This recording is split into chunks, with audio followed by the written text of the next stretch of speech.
Tell you. Hello, everybody. Welcome to the stream, and thank you, Brett, for joining me. You're welcome. Sam should be here soon. She's probably having a sleep in because I didn't realise that we had daylight savings, so we're a little bit earlier for the people in the UK. Yeah, it did throw me a bit this morning when I saw it popped up at 10:30. Yeah, I did. 11. I didn't even think. Think of it. It's a good job I'd got everything ready because I nearly missed you because I was setting up my stream with the birdies. I got your notification pop up, actually. Oh, lovely. Oh, who's that in front of my nose? Is it someone good looking? Doesn't matter. He doesn't have a shirt on, so that's brilliant. Told you I'd get my revenge. Oh, was that from last? That was from last time. Because I have a different jumper on. See. I really think my computer's crapped itself. All right, so we're actually on my phone right now, guys. I'm trying to get my PC, well, my Mac, my crappy Mac, as Brett calls it, to load up, and it just does not want to load tonight. So I could be up for a new computer soon. Hello, everybody who has just joined us. Thank you for coming in. So we're getting a proper PC. Yes, I think so. Oh, my koalas fell over. Oh, there you go. Oh, does he still just have the one eye? Yeah, I did find his eye, but I refused to put it back on because I said he's like me, he's falling apart. So I preferred him like that. That's adorable. I found his other eye in the box. I thought it would be in the box. Hi, Jack. Thanks for coming in. I'm just trying to get my computer up. Even if it starts, I'm not even sure it's going to work properly. It may be just slow.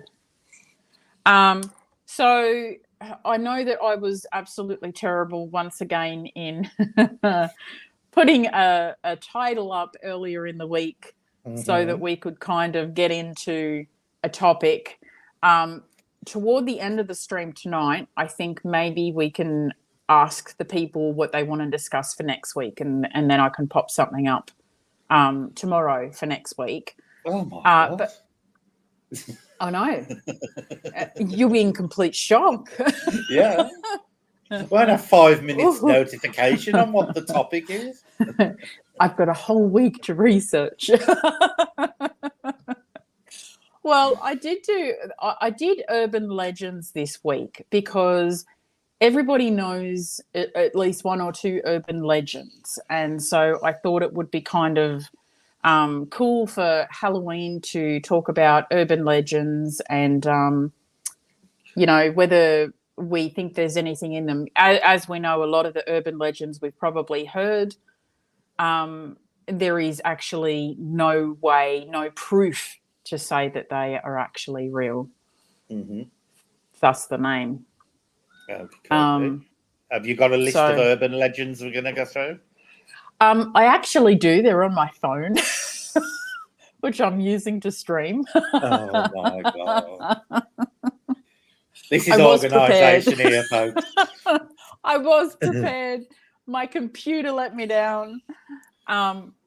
Anybody normal would have turned the computer on an hour before they were going to stream to check everything was working. Today was one of those days where just actually the last couple of days, it's just been all over the place. And I've had things planned and just everything has just hit rock bottom. And so it's just all gone to SHIT. So mind you, I've been the same here with the bird stream. I've just been literally rushing out last minute, topping up the feeders and just starting the stream and leaving it. Yeah, I've just had so much. I've got me a new computer speaker system, a 5.1 surround sound thing that I've set up so I had to fiddle with that before I come online, because otherwise you'd have heard me booming over the top of everything with echoes. So, well, is it in the progress of, being how you want it to be? Is it almost there? No, it's never almost there. There's always a new boy. There's always a new boy toy I see that I want. Like the new fountain that's coming. Next month's the new fountain. I love it. 300 quid a water feature just to make my stream look pretty. Oh my goodness, 300 quid. Yep. That's a lot. That's like what, 550, 570 Australian? Something like that, yeah. Oh my goodness. Sometimes smoke is just a bunch of hot air. That's right. That is so true. So once I can you remember your list off the phone? I've actually got one to start while I'm getting the webpage opened up on the computer and that. So there's one really interesting urban legend. I don't even know if it's an urban legend, but I have noticed that it has popped up in different places in the world, and the story is always kind of the same, which kind of leads more toward myth.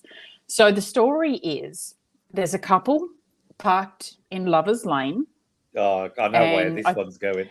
Yeah. And everywhere in the world has a Lover's Lane, and they're making out in the car, and they hear a noise, and they kind of ignore it, go back to kissing. They hear a noise again. So the fellow says, wait here, I'll go investigate, make sure there's no one out there creeping around.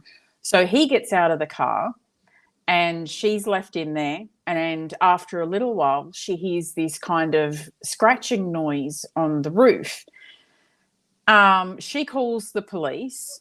I think that's how it goes, even though back when it was told there was no mobile phones. Anyway, the police come. When they get her out of the car, they tell her, don't turn around, and she does. Oh, it's a banging on the roof, sorry. Yeah. Anyway, she turns around. There's a fellow, and he's banging her boyfriend's head on the roof of the car, but there's no body attached to his head, if you understand what I mean. Yeah. And the other version of that is all the same up to the banging. She gets out the car, and he's been hung above the car, and his feet are drumming on the roof of the car. That's the other one. Yes, I have heard of that one as well. But that is probably one of the most, if not the most famous urban legend of them all, that one. Yeah, and it's been told like all over the world. Like, I know that there's a place, I can't remember where it is here in Australia, and they reckon that, it's happened there. But then if you talk to someone in America, there's a Lover's Lane or something over there, and they've had it happen. So who knows, really? Yeah, everyone said they've heard that one. Yeah. Apart from Sky. Apart from Sky. Yeah. You've never heard the most famous urban legend ever, Sky?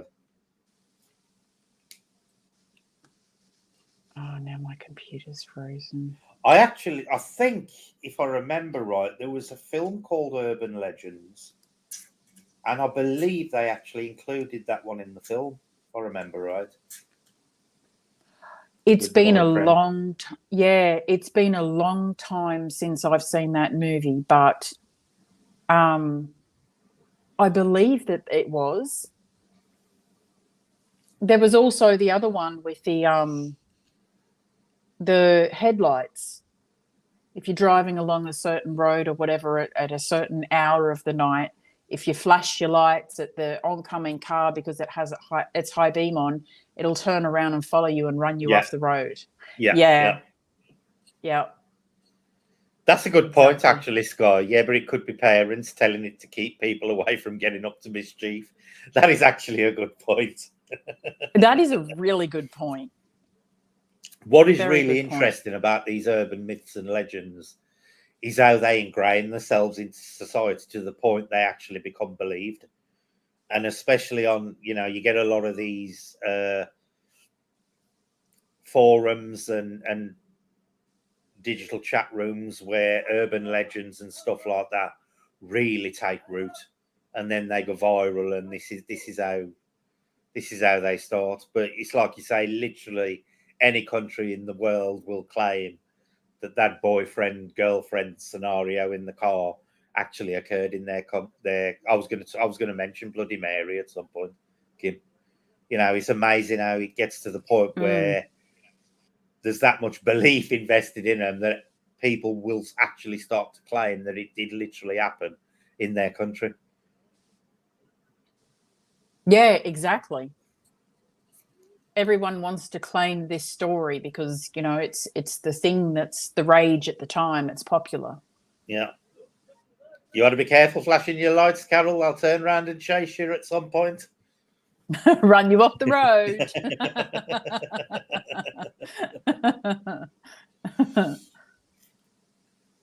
I've actually heard a few stories about the origin of Bloody Mary. Mm-hmm. About who Bloody Mary was and how she became. You need to tell the legend first before you go into that. So, okay, well, there's a couple of different versions of Bloody Mary, but basically anyone who was a teenager and you know, you're with your mates and playing games and things, you dare each other to go into the bathroom, you turn the lights off and you have a torch or a candle and you look into the mirror of the bathroom and you say, Bloody Mary, Bloody Mary, Bloody Mary, and apparently she's supposed to pop up behind you. She's supposed to appear in the mirror. Interestingly enough, that is one of the urban legends that never really took off over here. If you say Bloody Mary to most Brits, they won't have a clue who you're on about, unless they're into the paranormal or horror movies or stuff like that. They will not know who Bloody Mary is. It's not it's a well-known one to people who know about urban legends, but over here it's not. It's not. Bloody Mary is not very common. Geez, I wouldn't have picked that. I thought it would have had fame all over the world. Yeah. It's one. It never took root over here, ever. Wow. Which was odd. That's very odd. Actually, I don't know if it'll do anything to my picture, but there was a urban legend that was UK based. I'm just looking it up. Mm-hmm. The Beast of Bodmin Moor. Oh God, that is actually based on true fact. That one, yeah. They believe that there are Black Panthers, leopards, which we know there are. Over here in 1976, they introduced the new Dangerous Animals Act, which basically legislated people keeping dangerous animals like big cats, you know, crocodiles, stuff like that. Yeah. They know that at least 26 separate big cats were released into the wild by their owners, rather than having to license them or getting everything changed and everything. We've got some up here in Yorkshire. They appear all over the country, big cat sightings. There was literally one recently in Derbyshire a couple of weeks ago, believe it or not. It was either Derbyshire or Nottingham, I can't remember, and it was a black. And the Beast of Bodmin is basically all revolves around a black leopard that is supposedly roaming on Bodmin Moor. Wow. So there you go. There's actually truth in that one. Yeah, I actually did a couple of years ago. I actually did a video on UK big cat stories. And believe it or not, two of the people in that stream had actually seen one. And believe it or not, Sam encountered one. Sam actually had a Black Panther in her cart. Oh, that's the one she followed up the road. Is that followed it up the road to see where it went? And no, thank you. And it turned out it was actually a Black Panther, and it had escaped from somebody, and they finally recaught it and everything. But Sam literally followed it up the road and into a copse of trees to see where it was going. And into the trees. That's not a horror movie setting at all, is it? Yeah, she went into the trees with it. Oh, she opened the back door, and it was eating a cat's dinner. Oh my God. I would have had a heart attack. Yeah. So the Beast of Bodmin is actually based on the fact that, you know, a lot of owners over here in the 70s, in the late 70s, released cats, and they now believe that they bred and what's it. But the other woman on my channel, she was local from where I originally came from, back in the Midlands, and there's a big area there called Cannock Chase. Now, Cannock Chase is famous for a number of paranormal, you know, it's famous in paranormal, you know, circles over here for things like shapeshifters, big cats, aliens, all sorts have supposedly been reported on Cannock Chase, because it's like a massive nature reserve. It's, you know, thousands of acres in size. It's huge. Hi, Jack.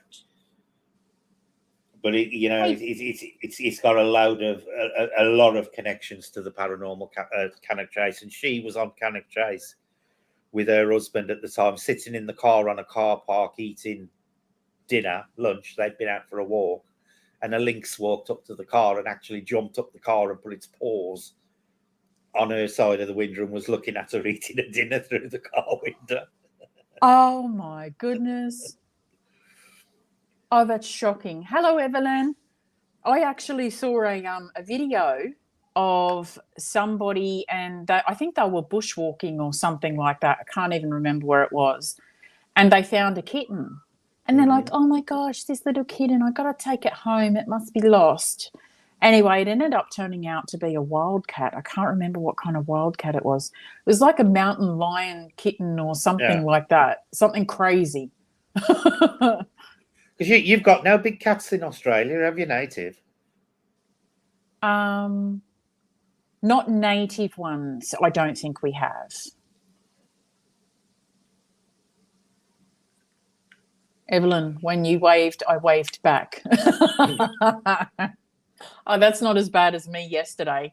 I was in Brett's stream, his urban wildlife, and I was like, oh, magpie. So I said, spot magpie.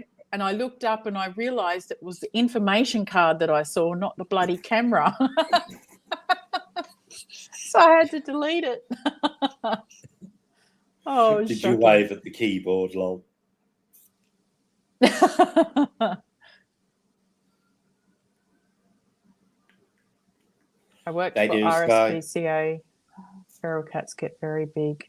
Yeah. You know, in this part in particular where I am, there's quite a lot of feral cats out in the bushland, because there's been just a couple of cats that people haven't had desexed, and then they have kittens upon kittens, and there's such a problem. Well, we have actually got they eat all the bloody native birds. We have actually got a native wildcat over here. It went extinct in everywhere, but the Scottish Islands, and it's for all wants and purposes extinct there. But they're doing breeding programs at the moment to try and reintroduce it. But that looks like a really large feral domestic cat, you know. But they're bigger, and obviously they're a lot more aggressive. Yeah. Right, yeah, I'm at the foothills of the Snowy Mountains, Evelyn, right at the bottom. All right, I have one here. I'm reading from Wikipedia. It's called The Bell Witch, or The Bell Witch Haunting. Mm-hmm. And it's an urban legend from the southern United States, centered on the 19th century Bell family of northwest Robertson County in Tennessee. Farmer John Bell Sr. resided with his family along the Red River in an area currently near the town of Adams. According to legend, from 1817 to 1821, his family in the local area came under attack by a mostly invisible entity that was able to speak, affect the physical environment, and shapeshift. Some accounts record the spirit also to have been clairvoyant and capable of crossing long distances with superhuman speed. Is that the one that was known as the Bell Witch? Yeah, the Bell Witch. Yeah, I've heard of that one. The Bell Witch.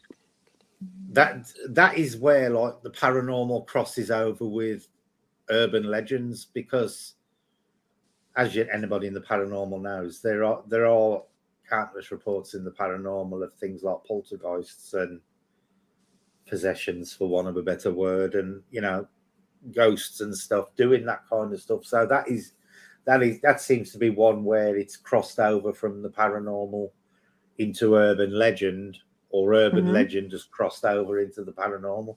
It's very interesting to find out which way that one went.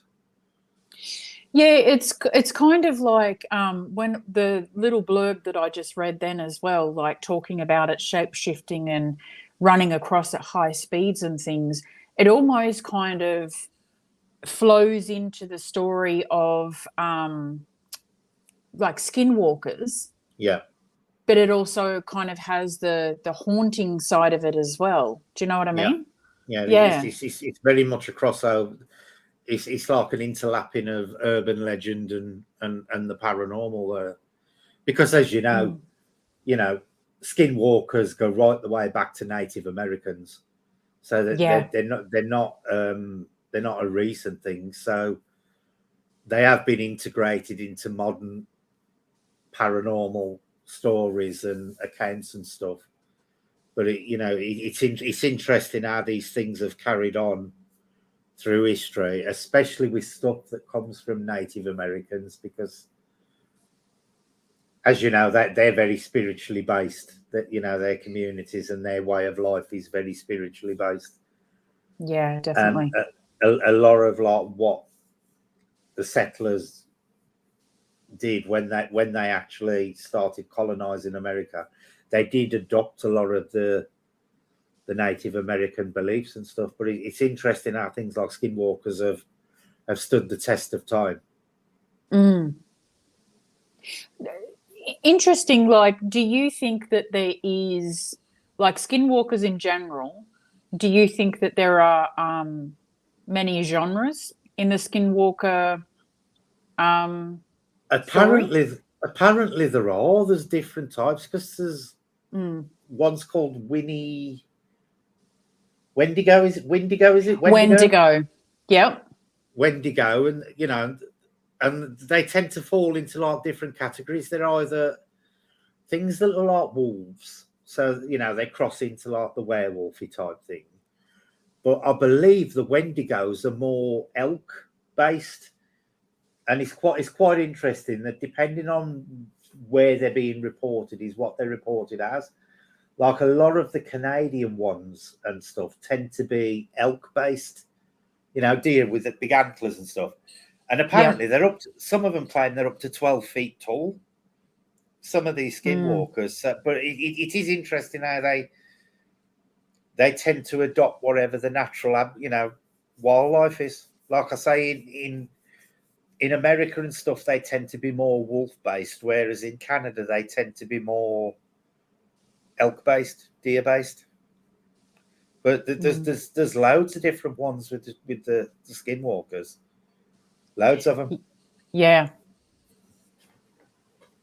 Hi, Deidre. Hi, Deidre. Jack said, we had a large population of deer, less deer hunters, and more development of housing and strip malls in the area. They turned coyotes loose to reduce the population. We now have to deal with the coyotes and deer. That was helpful then. We've got a similar problem here. We've got a big rat problem in the area at the moment.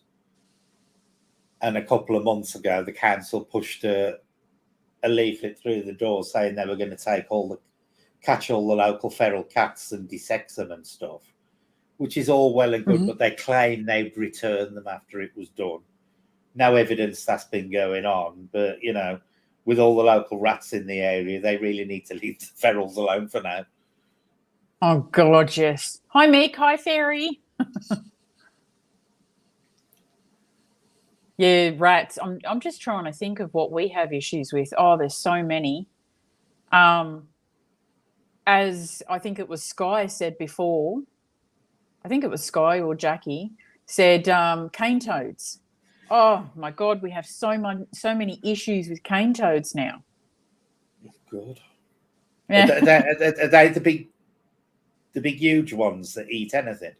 Yep, and you can't touch their skin. You're meant to handle them with gloves because they're poisonous. Yeah. Yep. Well, that's nothing unusual for Australia, is it? Oh no. Just another deadly species to add to the list. Bloody crazy. I know the last major thing I saw in Australia was when they were having billions of mice. That you'd got a plague of mice in, I think it was actually in New South Wales. And they showed this picture, and it was a car driving down the road, and all you saw was, it looked like water flowing across the road.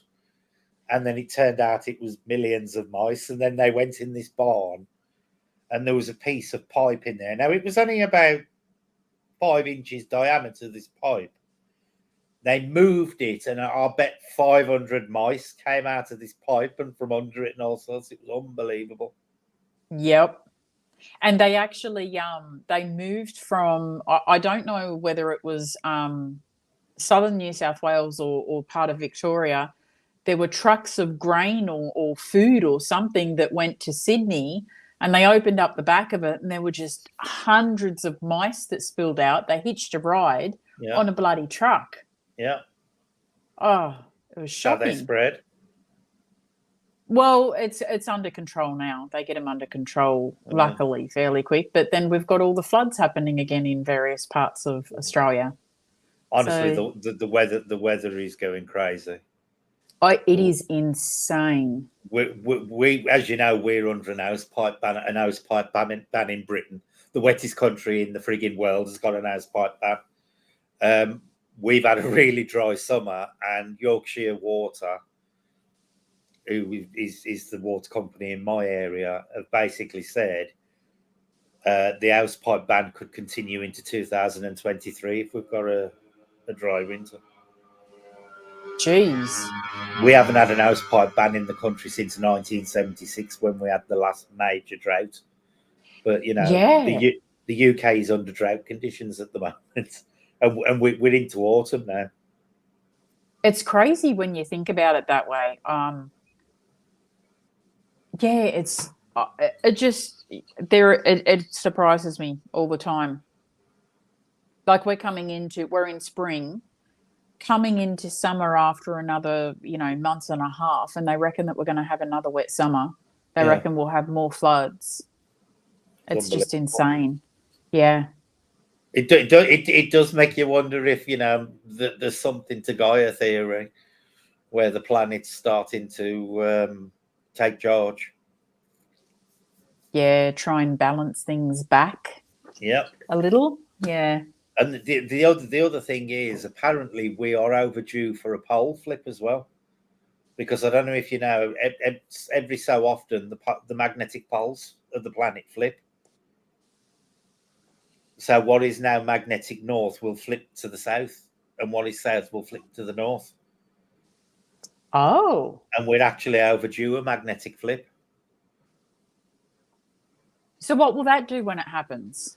Basically, your compass will point south instead of north. Oh. And well, they'll market the hell out of that, won't they? Yeah. And I know in Australia, your water goes down the plug hole in the opposite direction to what it does here.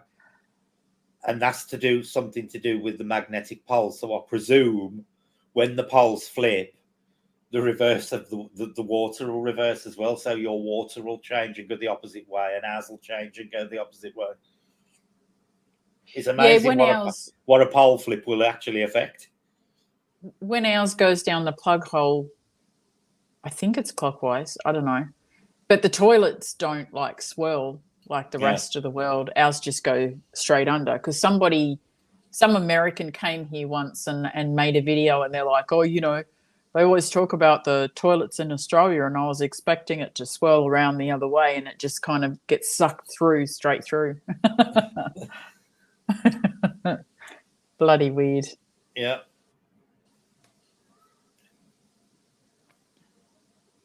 I think I'm going to have to get Monica's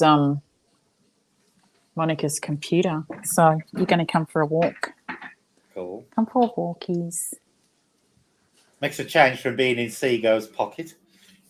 It's nice and warm in the pocket. Have you got anything planned for Samhain? No, I actually haven't. I kind of want to do something, but I don't know what. I'm a little I don't know. It's hard because I've got like the kiddies and stuff too, and I don't have anyone around here that I can actually go and do anything with. You got to do something on the channel on. Yeah. 31st. Definitely have to do something. I believe it's a Saturday too, isn't it? I don't know. Hang on, let me check. I think it is, which means it's going to be busy on YouTube. Everyone will be. Monday. It's Monday. Oh, is it? Yep. Okay. Yep, it's Monday.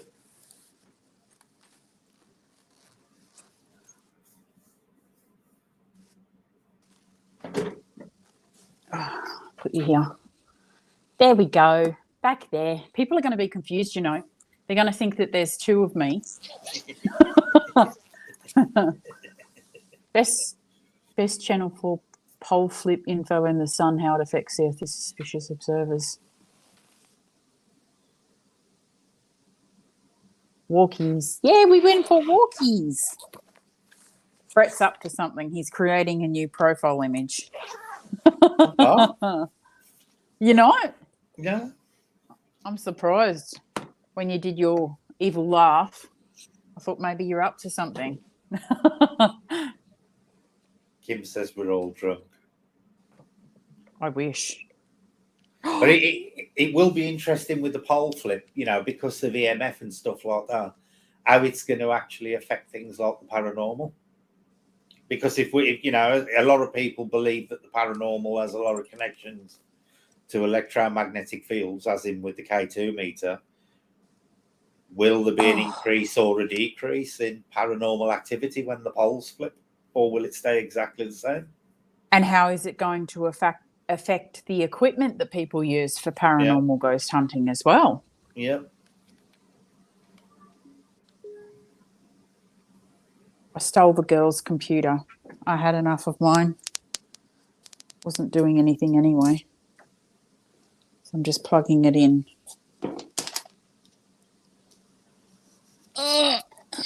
Still here.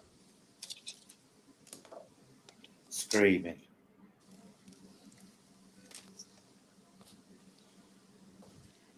Right.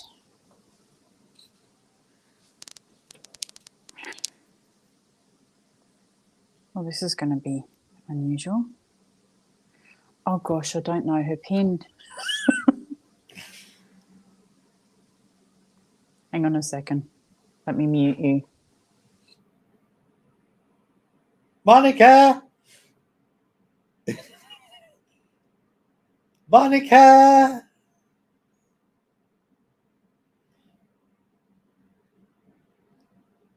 Monica!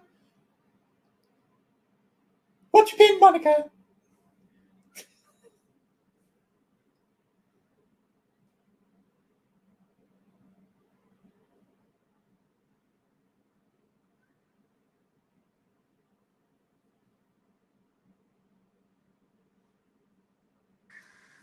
All right. Oh, God, I'm an idiot.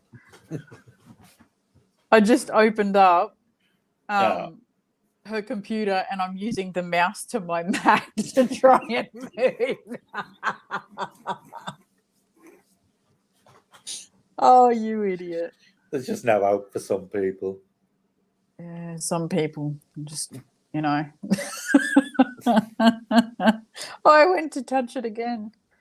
Oh my God. Why don't you just plug it into the laptop? Oh, there again, it's a Mac. He's probably got a non-standard plug on the end of it. Yeah, because this is a PC. It's probably like, no, you're not doing that. Sorry. Well, do you know what the plug is on the mouse? Is it USB? No, it's a Magic Mouse. It's wireless. It's still got to plug into the computer somewhere. Oh, the PC is a laptop. So it's just got the little mouse on the keyboard. Oh, yeah, the touchpad. Yeah, touchpad. That's what I said. Why don't you plug your Mac mouse into your laptop? Hang on. Can you still hear me? Yep, I'm still here. Okay. Because my mouse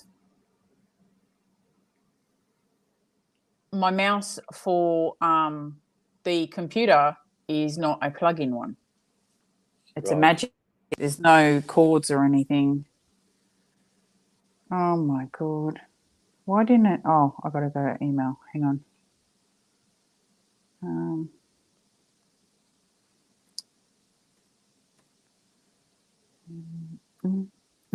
Don't it make you wonder, folks, how this woman actually manages to organise something like a spirit box session in a graveyard? Oh no, I think Sam's here. Sam's here. Hi, Sam. Hello. No, it's now we're trying to explain that to a Jack. It'll get too complicated. Oh. All right, hang on.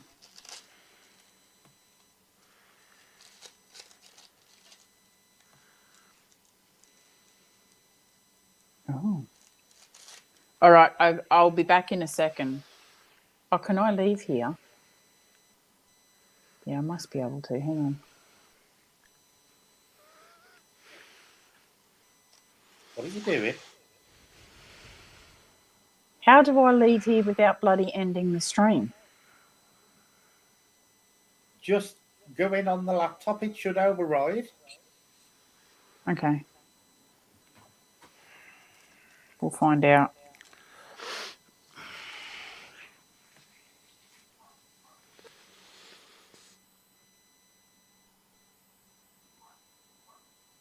Monica.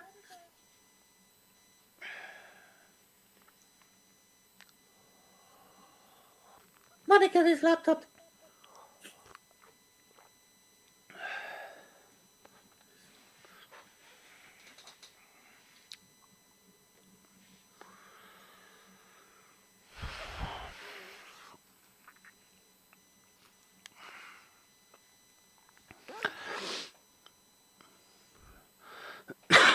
We're probably about to get disconnected, Jack. This is Julie we're talking here.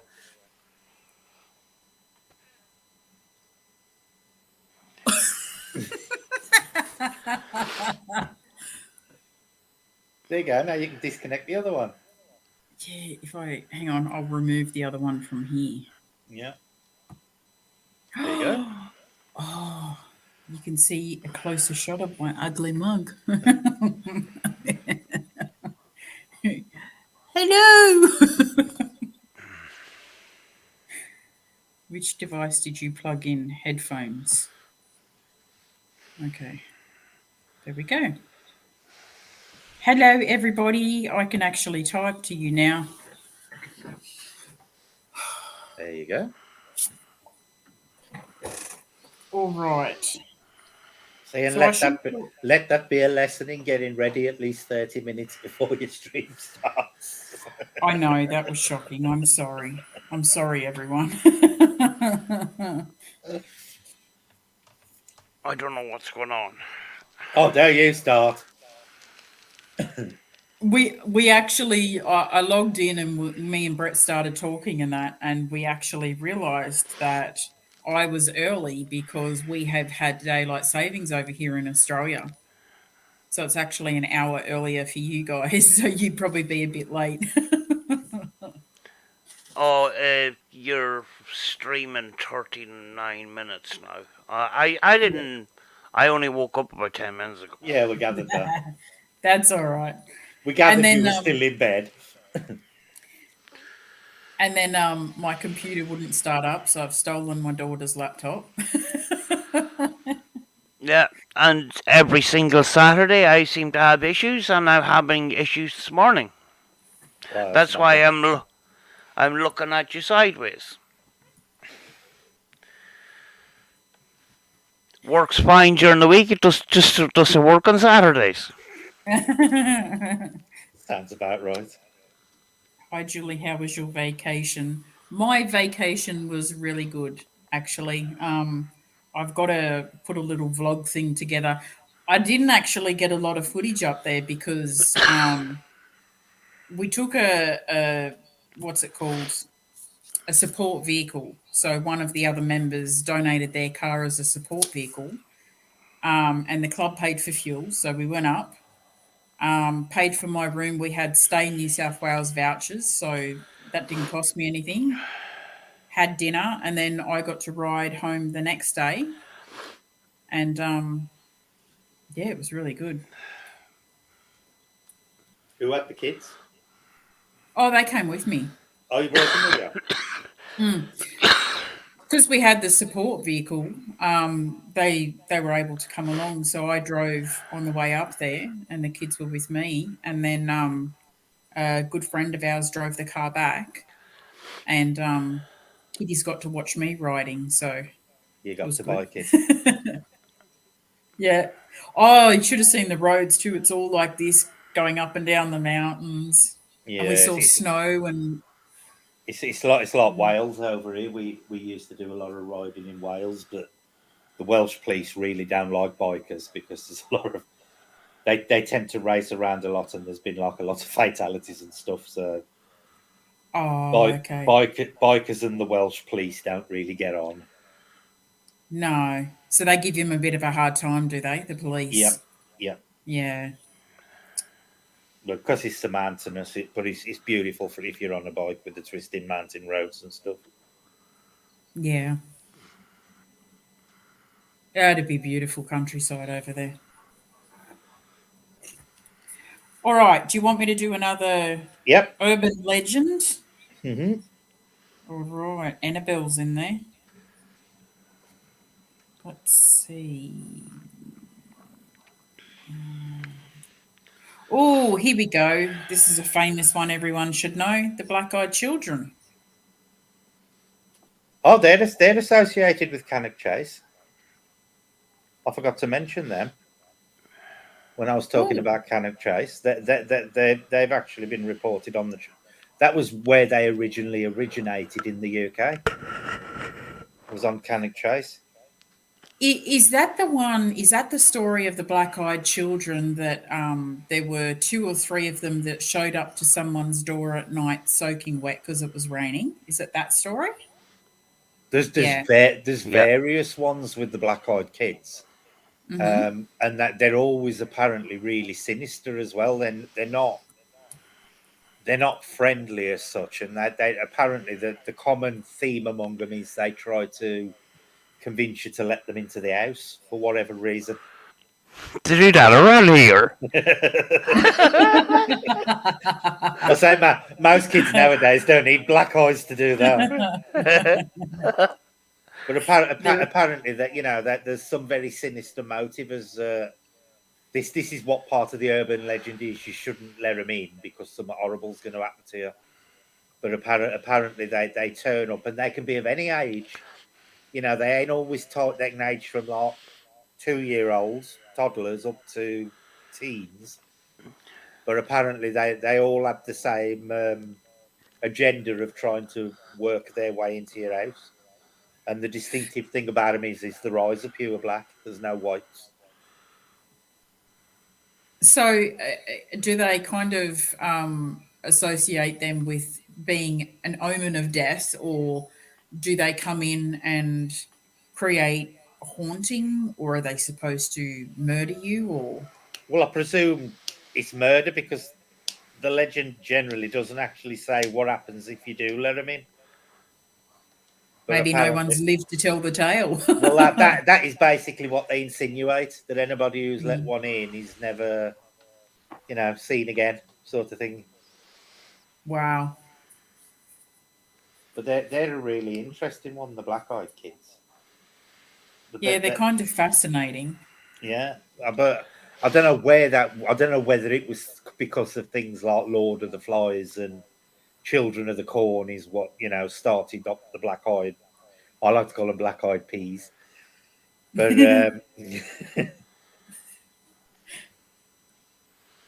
have a good night, Jack.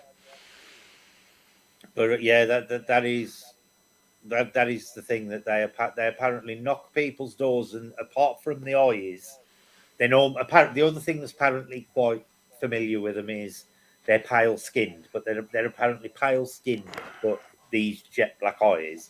They knock people's door. The person answers the door, and then they feel a sense of intimidation, and these kids talk to them and come up with all sorts of excuses to be invited into the house, and apparently you're just supposed to shut the door and ignore them. Sounds like Halloween night. Yeah, basically. Oh, Jack was saying good night to Deidre. Good night, Deidre.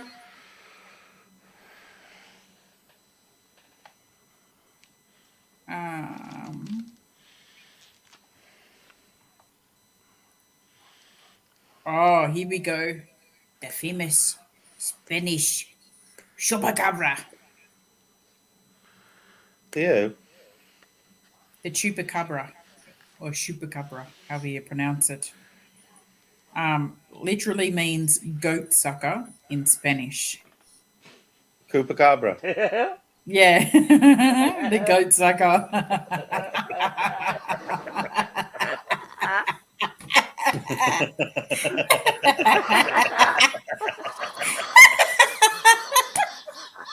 That's literally what it says.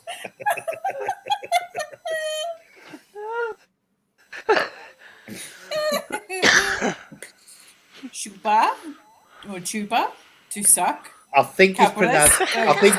I think it's actually pronounced Chupacabra. I think is how it's actually pronounced. Chupacabra. Okay.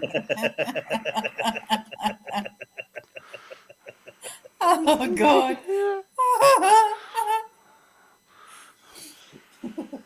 Oh, good night, Sky. Good night, Sky.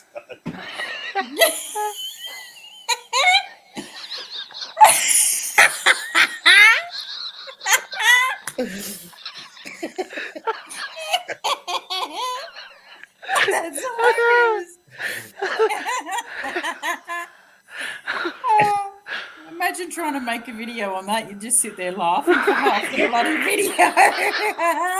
I dread to ask, why does it suck goats? All right. It is a legendary creature in the folklore of parts of the Americas, with its first purported sightings reported in Puerto Rico in 1995. Right. The name comes from the animal's reported vampirism.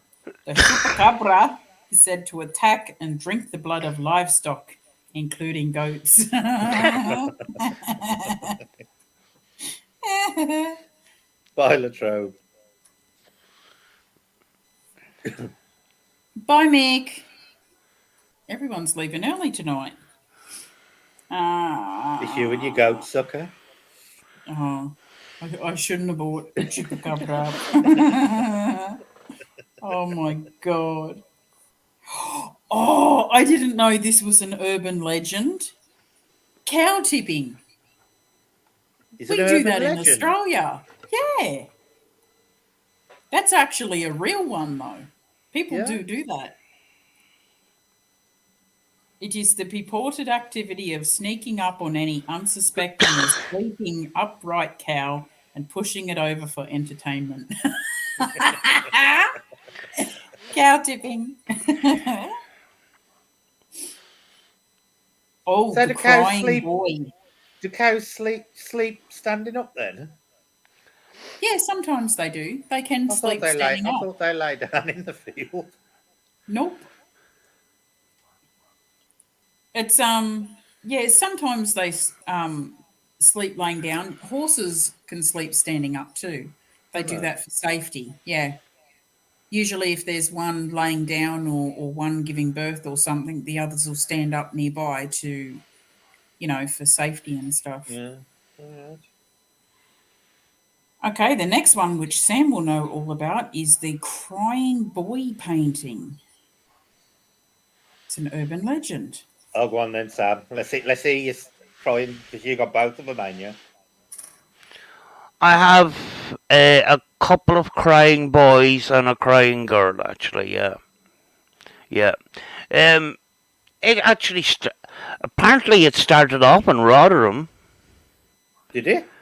Yes, apparently. That's where I live. Mind you, knowing what I know of these lot round here, I can believe it. Yes.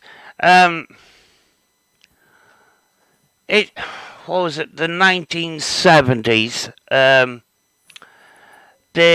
One of the newspapers, I can't remember which, because the report that I seen a couple of weeks ago said a completely different paper than what I thought it was. It's either the Star or the Sun newspaper.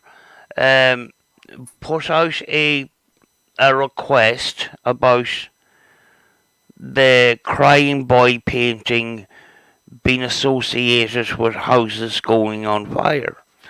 So this newspaper says that anybody that has one of these paintings, please send it to us and we will burn it.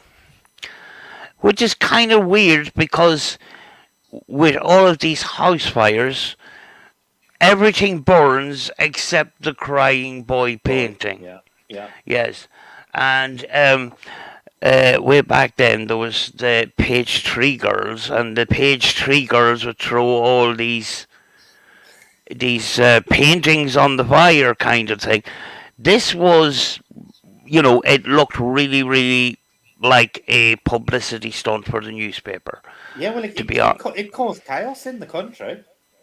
It did. Go on.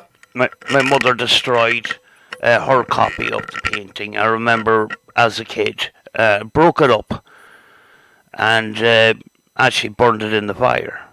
Yeah, they actually caused havoc over here. The newspaper with the crying boy thing. They actually frightened people with it. The thing about it was that creepy painting was up on a lot of people's walls, because it was one of the decors of the time. So it was a very popular painting. It just happened to be that in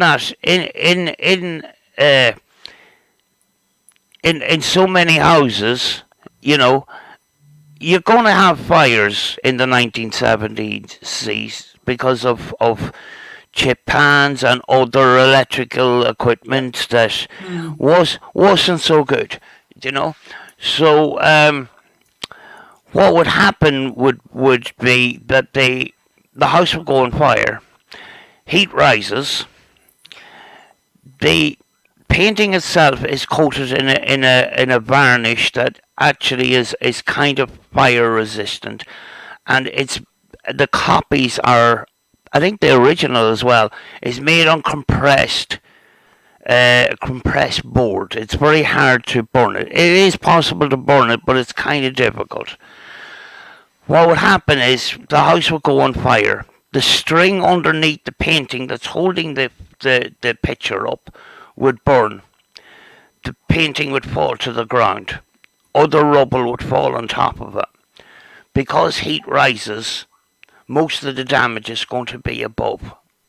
Yeah. The coolest part of the house is going to be at the bottom. So the painting is already shielded, And a lot of these, since then, there has been a lot of experiments concerning, fires and the crying boy painting, and seeing how it would react in a fire. And that's exactly what it does. It just drops from the wall, it lands on the ground, less stuff burns on the ground than burns above it. Do you know? Yeah. But it creates a lot of havoc in the UK and in Ireland actually. I didn't realise it went on in Ireland, but I know it caused havoc over here. Well, those newspapers would be distributed to Ireland as well, and you have the BBC News and stuff like that. So that's how my mother must have known about this. Yeah. So yeah, and weirdos like me that collect those kind of weird things have those paintings up on our wall, and our houses didn't go on fire just yet. So yeah, to me it looked very much like a publicity stunt to encourage to sell newspapers. Yeah, that's exactly what I think it was, Sam. Yeah. The story goes that the subject, the child, was an arsonist, and set fire to the studio of the artist. I can't remember the artist's name now. But I know there was something surrounding the artist. There was something to do with the artist that's supposed to have triggered off this painting being what's it? Yeah, and they believe that the spirit of the boy is making his revenge. Is that what they say? That's one of the myths anyway. But yeah, the evidence, 1970s, you had a lot of chip pan fires, but it was an interesting case all the same. It was an interesting case all the same. But there was so many trigger warnings. There was so many things that just didn't make 100% sense. And when you have a newspaper like the Star, the Sun, putting out this appeal for people to send their paintings, when people sent their paintings, they actually, not only did they send the original and the copies of Crying Boy, there was another artist that done the Crying Girl. It was a completely different artist. But so the night that these paintings was put on fire on the bank of the Thames, as far as I know, there was more than just the Crying Boy painting set on fire. It was other copies and originals from the Crying Girl, which is a completely different artist altogether. Yeah.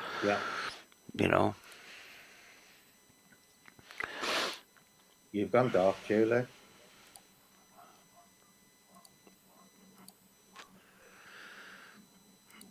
Julie. I'm here. I just I opened up YouTube so that I could add your links into the description and to the chat, because I hadn't done that yet. But I'm here.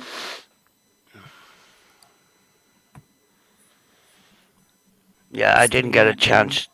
Didn't get a chance to share out because I actually woke up a couple of minutes before we went live. Before That's okay. I joined you, actually. Right, let's see. Ooh, the Devil's Chair. Have you heard of the Devil's Chair? Nope.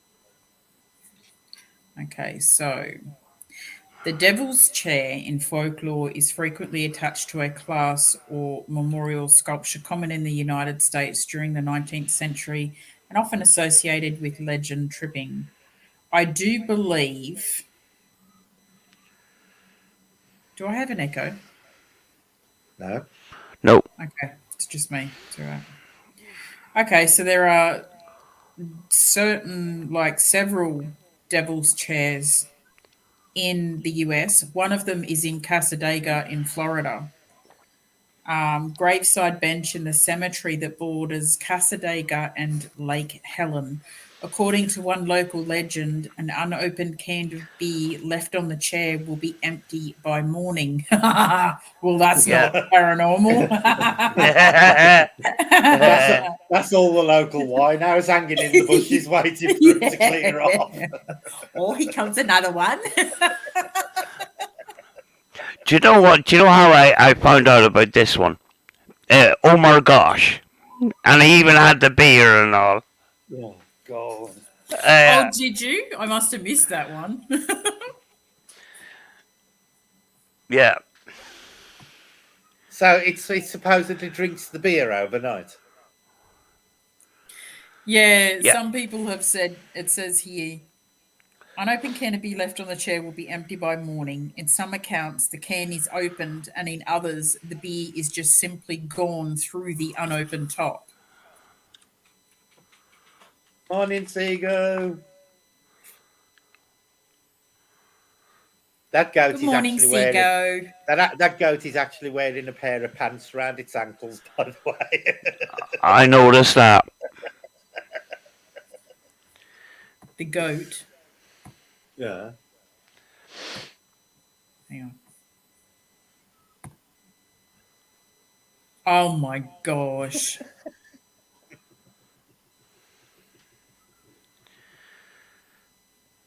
Well, what was the Chupacabra doing there?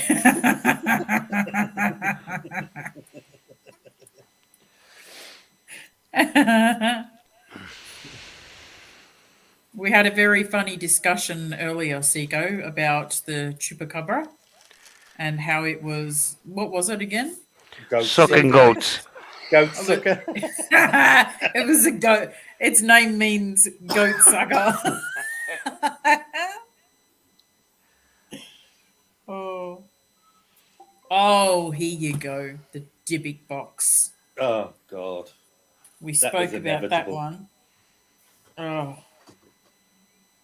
It is a concept from Jewish mythology.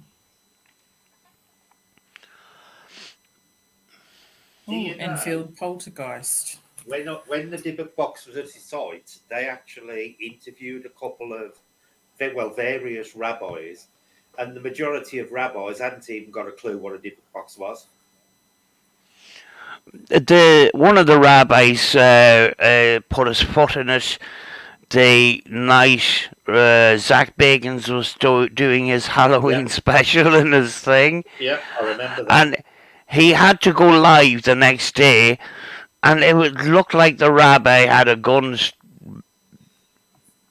put to his head, basically, not literally, to explain what happened the night before, kind of thing, because the rabbi kind of mucked it all up for him.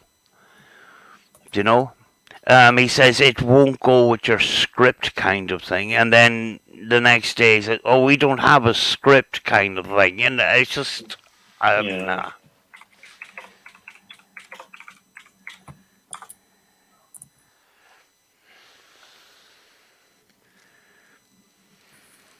Oh. Do you know when you think about, paranormal events that make you feel sick or affect you physically and stuff like that? Mm-hmm. How do you determine that there's a spirit inside a box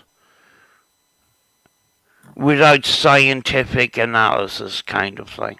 Well, you can't, can you? This is the whole thing about it. Yeah, I mean, like, if just say this is a haunted box, or something weird about the box is making people sick. How did it come from that, where the physical evidence is the people being affected, having heart attacks or blah blah blah, to a spirit inside a box?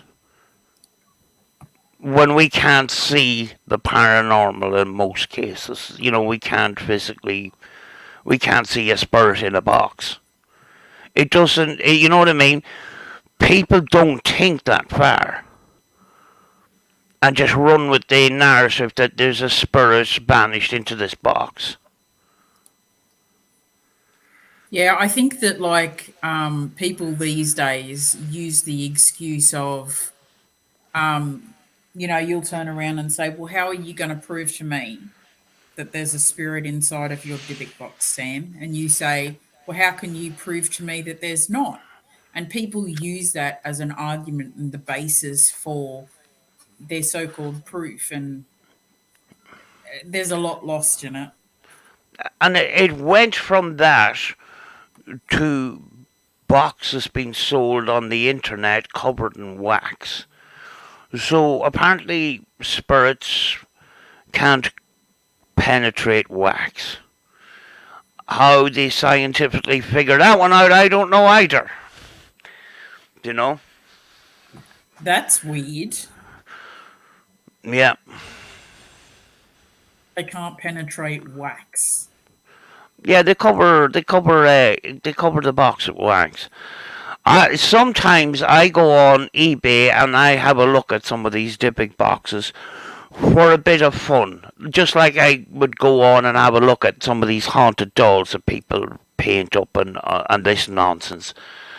And there was one time I looked at one of these boxes, and it was a heart-shaped plastic box. It looked like a little makeup box, and it was covered in wax, and around that was barbed wire. I'm saying to myself, are you trying to keep in a spurt of a cow or something? Because this looks ridiculous.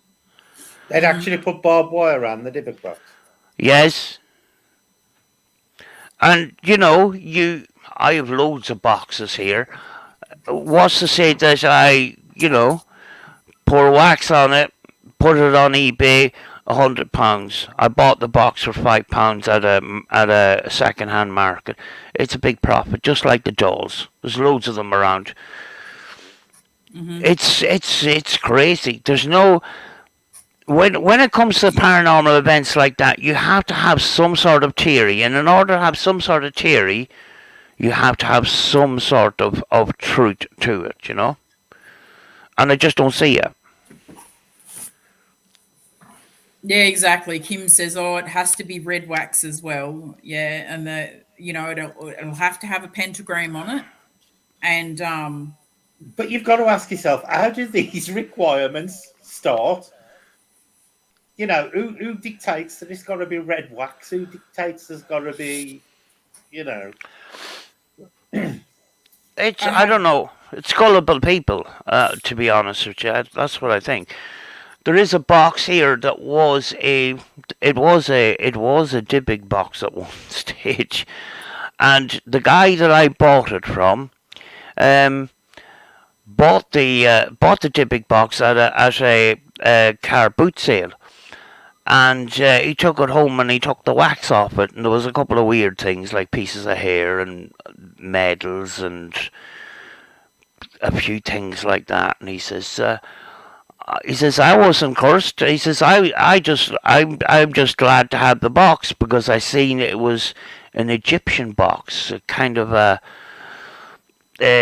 boxwood or some sort of nice wood like that.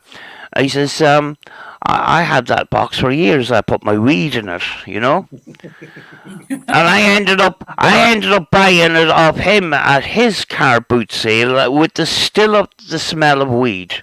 Yeah. So he was telling the truth, and I could still see little bits of wax here and there, sort of thing. So I had to polish the rest of it off. But it's just a load of nonsense. I could understand if people had boxes and they had something really sacred to them and they put it in the box and they cover it in wax to stop the air degrading it or whatever like that. But this nonsense about Dybbuk boxes is just nonsense. I believe the Dybbuk box that Zach Fakins has got is basically, isn't it a wine cabinet? Yes. Yep. Yes. But I know that at the height of the craze, that they did actually start going around a lot of the synagogues and stuff, and the vast majority of rabbis had actually got no clue about Dybbuk boxes. That they were so obscure until Zach Bagans started with this one. And, it was untrue. Yeah, but when he took the rabbi in on his Halloween special, the rabbi didn't have a clue either. Yeah, now I saw it. That was really funny. It was brilliant. It was absolutely class. So he kind of made a bit of a fool of Mr. Paul Baggins. You know? Didn't like the concept for the Dybbuk box, didn't it originate way back centuries ago as kind of a keepsake box? If someone dies or something, you take a lock of their hair and a photograph of them and you keep it in a little box for your own sentiments. I just kind of feel like someone's gotten this idea and they've just run with it and made it out to be something completely bloody evil to make money off it. Yeah, Sorry, that is an interesting point because I don't know what to do. They've done it in the UK, but even child's first haircut, the first tooth, and stuff like that, they were all put in little keepsake boxes as well. Mm. So maybe there is a connection there somewhere where somebody turned it into something sinister and it stuck. I don't know. Mm. But the claims are that a student bought this wine cabinet and other people in the student accommodation were starting to get affected by this box and that, and there was other buyers, and it eventually came back to a previous owner's son who was affected so much by the box, along with his mother, I think, having a heart attack. They put it into one of these, these equipment boxes, these plastic sealed boxes where you put camera equipment to keep it safe, and then buried it on the grounds. And next thing, Zach Bagans comes along and he adds his bit to it and puts it into his glass case, and all the acting that was going on around this glass case about EMF spiking and the feeling of dread and stuff like that. It was just nonsense.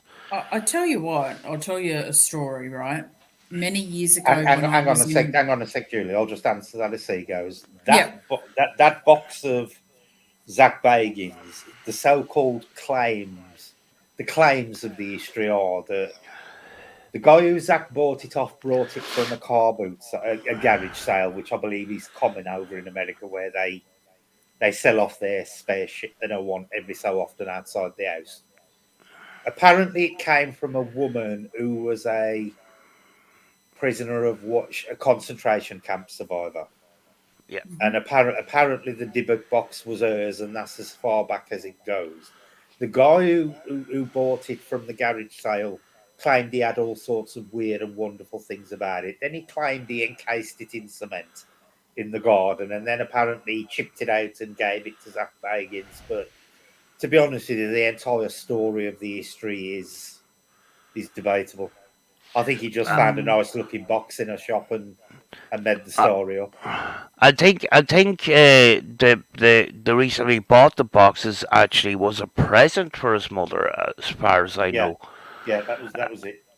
And it gave the mother a heart attack, and then we had the other sales and stuff like that, and then burying it on the land, and then it comes into the hands of Mr. Paul Baggins.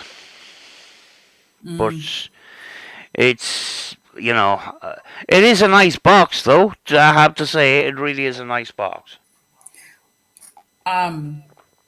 When I was in my early 20s, very early 20s, and I separated from my first daughter's father, I went through a really rough time, and I'd left behind a dream catcher, and this dream catcher I had bought kind of at the beginning of everything going wrong, and I'd left it hanging in the house, and it was a few months after I had left that one of his mates had been living with him for a couple of months and sadly passed away in a car accident.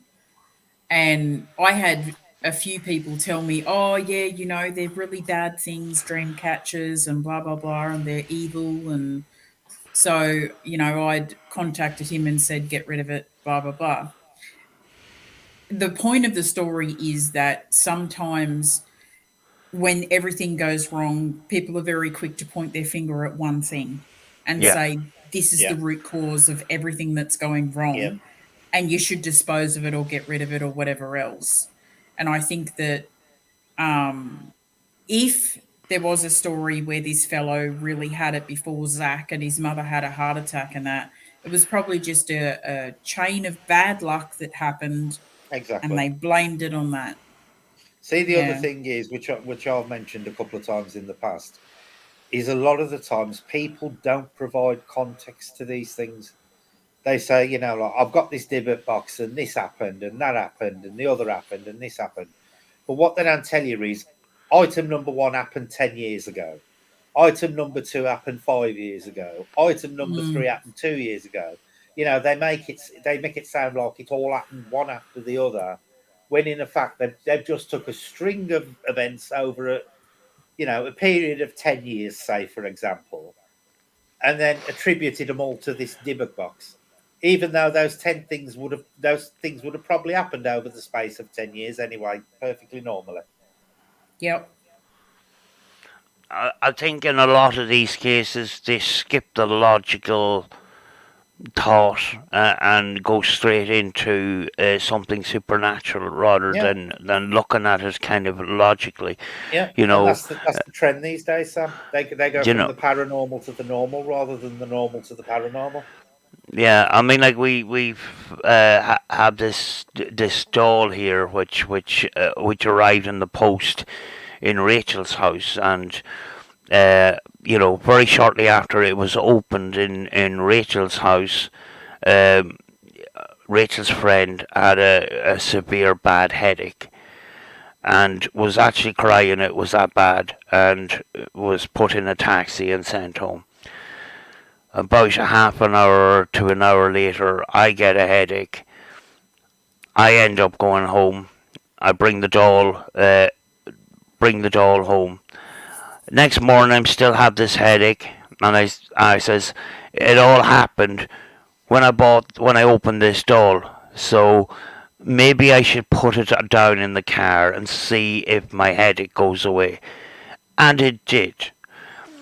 But then I go down to the car and the battery's flat in the car.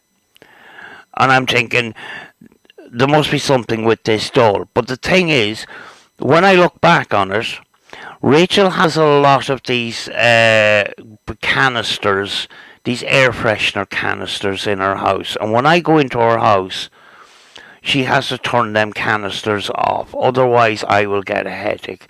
It could be a possibility that this woman, who doesn't get affected by these canisters, did that night.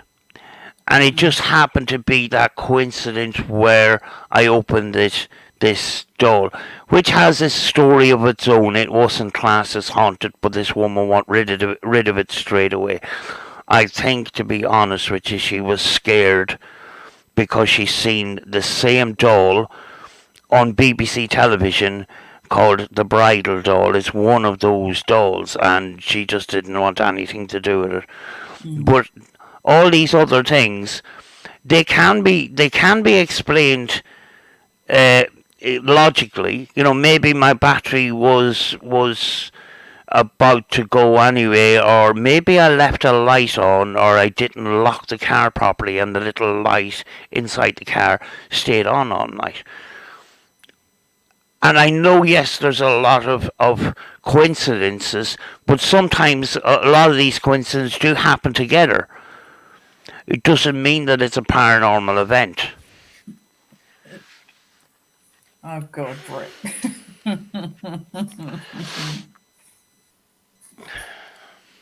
It's true, though. Like, there's no kind of real way of testing if a doll is indeed haunted. And what exactly does that mean if a doll is haunted? I think that we're still a bit far off being able to accurately test objects when people say they're haunted. There is a lot of fakes out there. People are still making money off, you know, selling and purchasing, you know, haunted dolls. But I believe that there may be some credibility to it. You know, I would Yeah. never You've say got you've got otherwise. you've got to ask yourself though, before we go into the how are they haunted. I think the first question that really needs to be asked is why would they be haunted?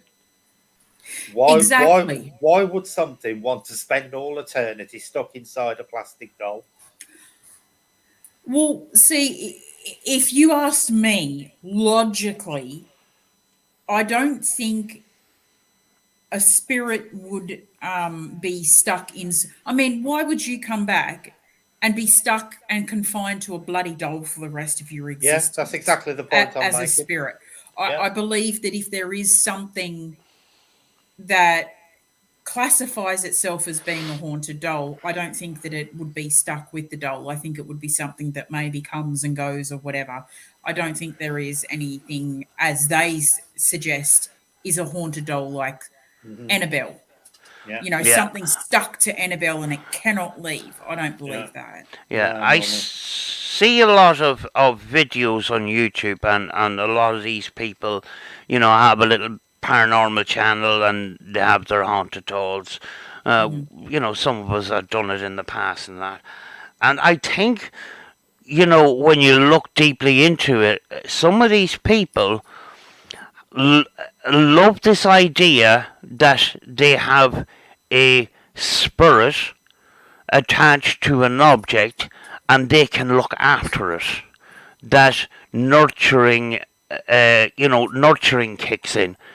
You know, this is my haunted doll, Mary or whatever, and she's a positive spirit and I like having her around, kind of thing.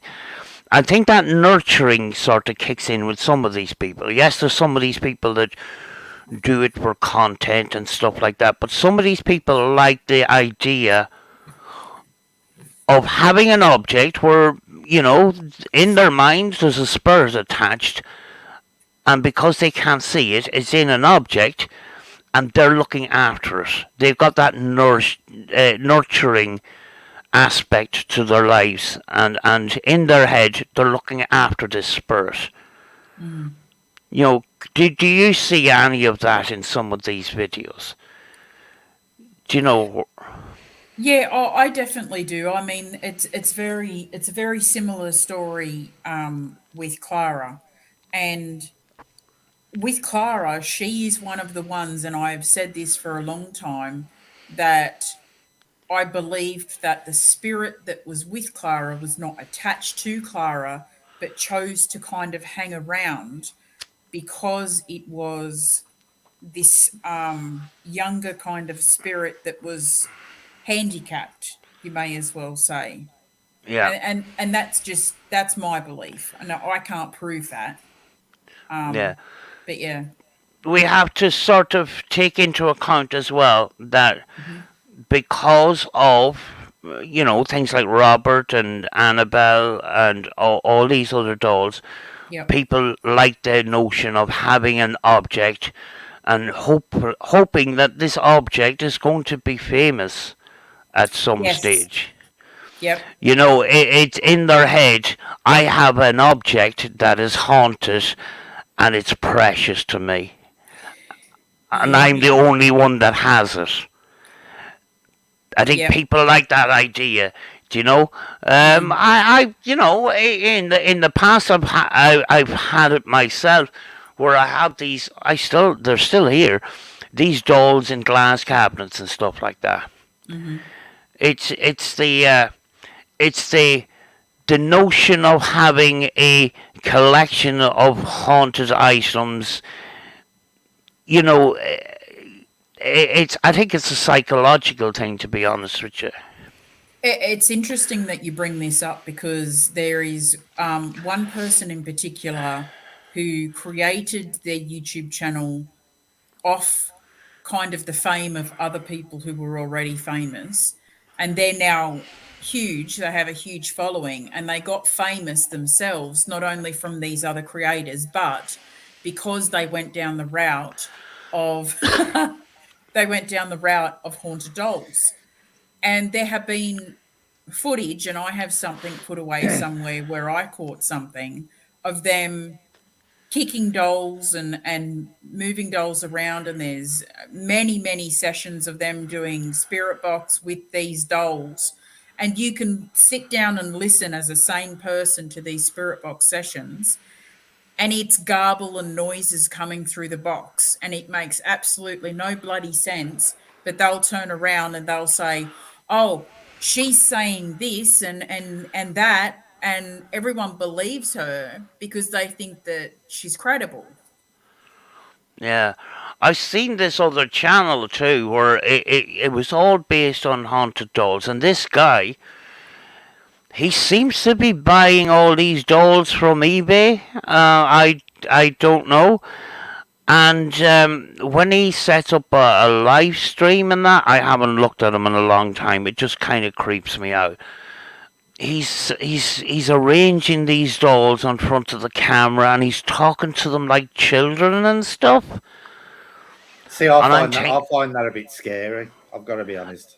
It's a bit odd.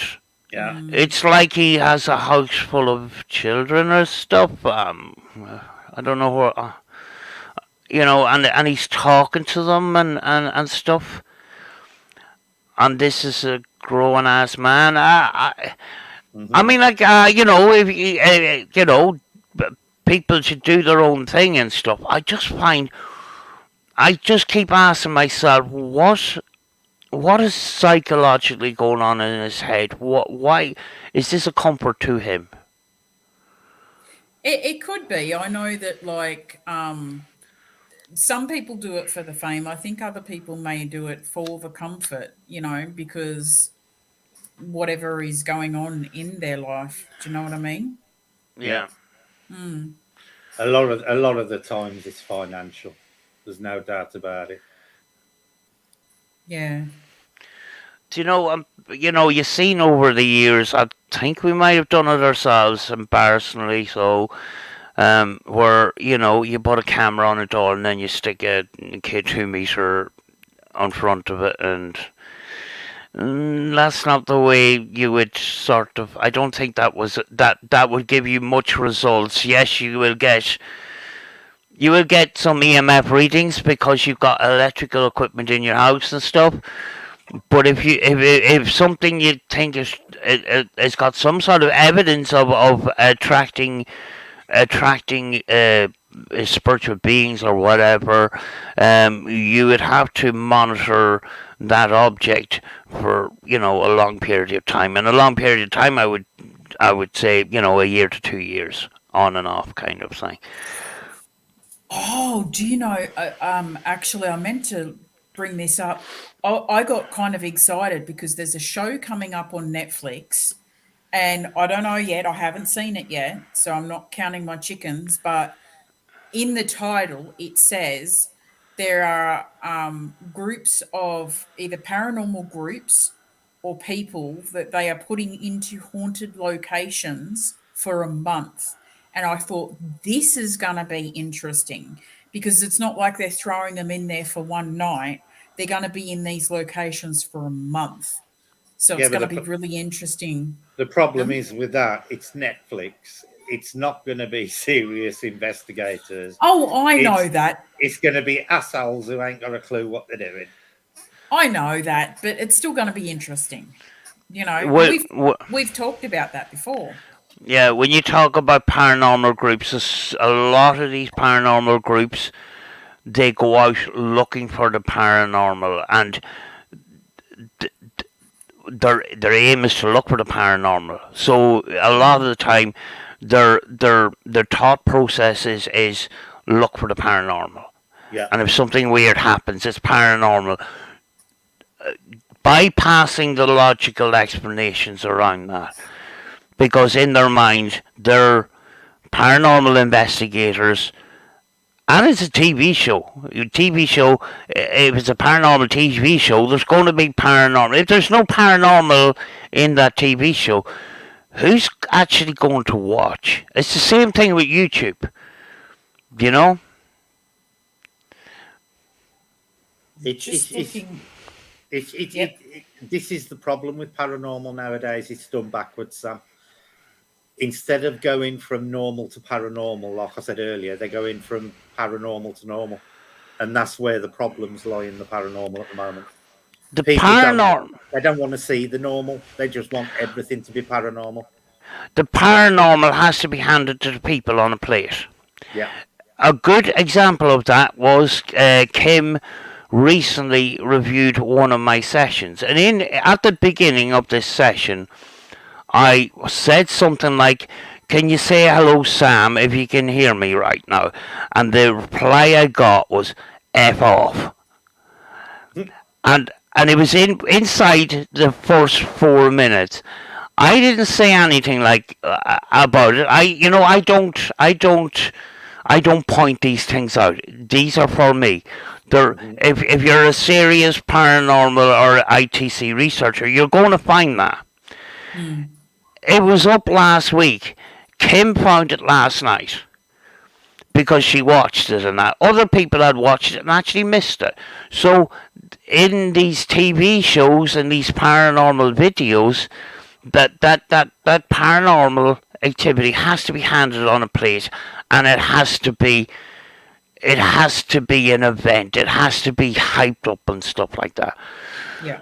So, I take all these TV shows with a pinch of salt. Yes, they can be entertaining in that, but there has to be that little dressing on top that makes it presentable for entertaining viewers, Yeah. All right, I'm going to read out the Jersey Devil real quick because Kim asked me to do the Jersey Devil. So, in South Jersey and Philadelphia folklore in the US, the Jersey Devil is a legendary creature said to inhabit the forest of pine barrens in South Jersey. The creature is often described as a flying biped with hoofs, but there are many variations.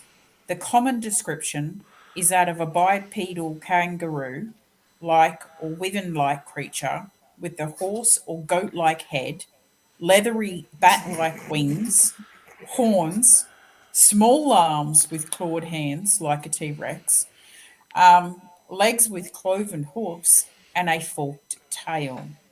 It's been reported to move quickly and is often described as emitting a high-pitched, blood-curdling scream. Well, that's a mouthful, isn't it?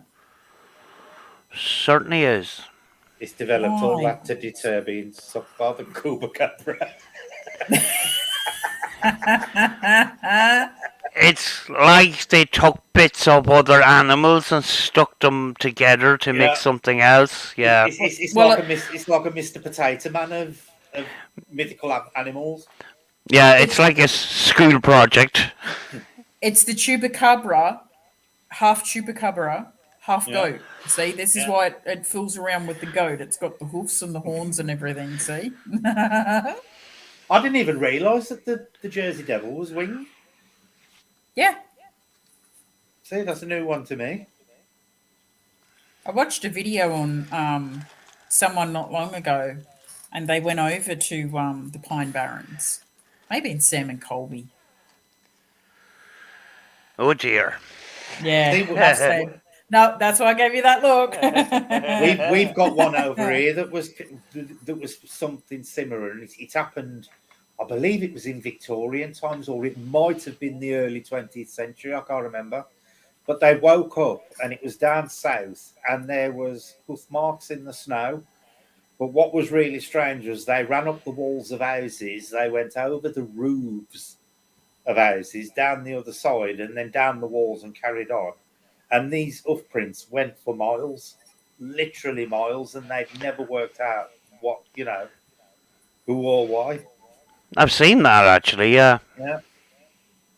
There was, it was in deep snow. There was no footprints or disturbed snow around them where somebody just, used an imprint thing to do it. But it was it was cloven hoof prints in the snow, and they actually ran across the ground, up vertical walls and over roofs, and it went. I think it was something like 6 miles, the tracks altogether. I would still take it with a pinch of salt, though. Oh yeah, Yeah. you know, it was amazing how it was done. Yeah. That's the board that I lost the planchette to.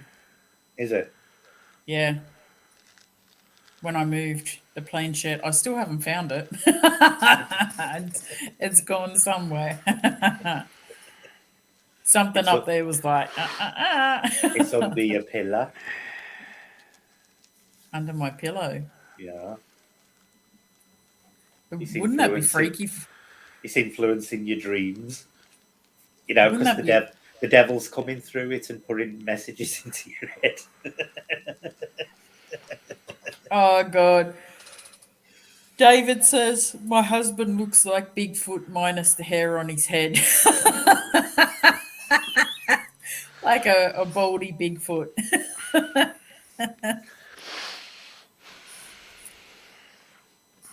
See, that's another one that's interesting, you know, Bigfoot, because you've got him dotted all around the world.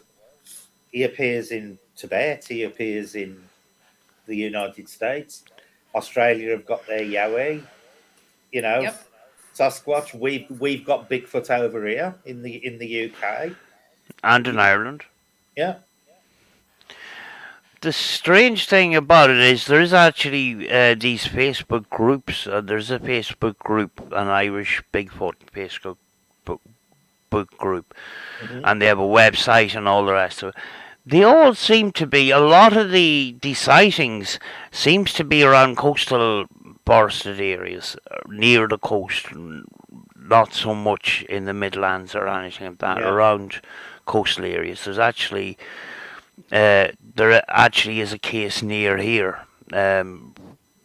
close to Cumber House and that. And a couple in Northern Ireland, one in Dublin, I think another one in Wicklow, all coastal regions, which is kind of strange. Someone needs waxing.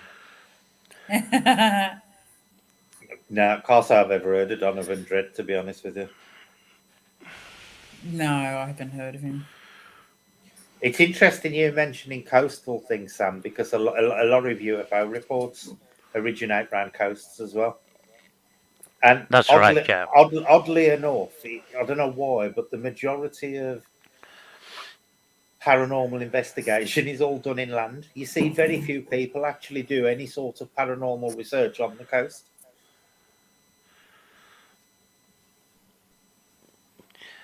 Yeah, well, when I say coastal area, I don't mean right at the beach or anything like that. I'm just towns close by.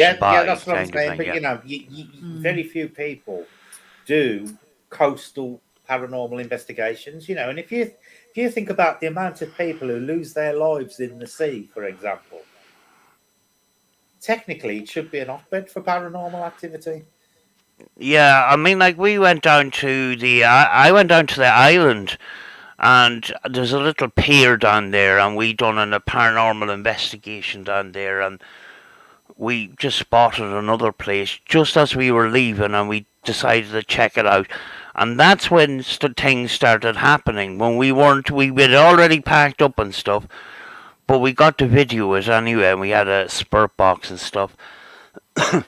But a couple of years later, when I go down there to the pier, there's this monument up where a couple of people died in a boating incident in 1950 or 60s.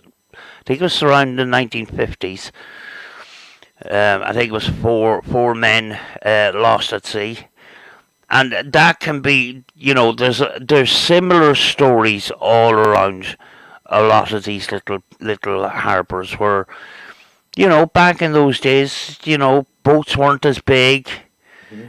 You know, you didn't have the safety vests and all that safety gear that you do nowadays. And deaths were more common back then than they are now. So there is a history in a lot on a lot of these coastal regions of Yeah. similar things, you know. Yeah, if you look in the histories of a lot of coastal towns, say like Grimsby and Brixham and all those lot, if you go back to like the 18 and 1900s when before the fishing trade, had all the regulations, deaths and stuff were like a weekly occurrence. Yeah. And there's so much tragedy surrounding these coastal towns. They've got to be hotbeds. They've got to be it's for residual energy, if nothing else. Thanks, Tom. I find with doing spurt box work on at sea level, I found that a lot of the communication was a lot clearer than if I was elevated higher. And one of the reasons that could come into play is signals, magnetic fields or something from space, sonar arrays or something. There's something scientific about, equipment like radios and stuff like that, where your best signal is actually at sea level rather than elevated on the top of a hill or whatever. Well, I suppose the sea acts like a huge antenna, doesn't it?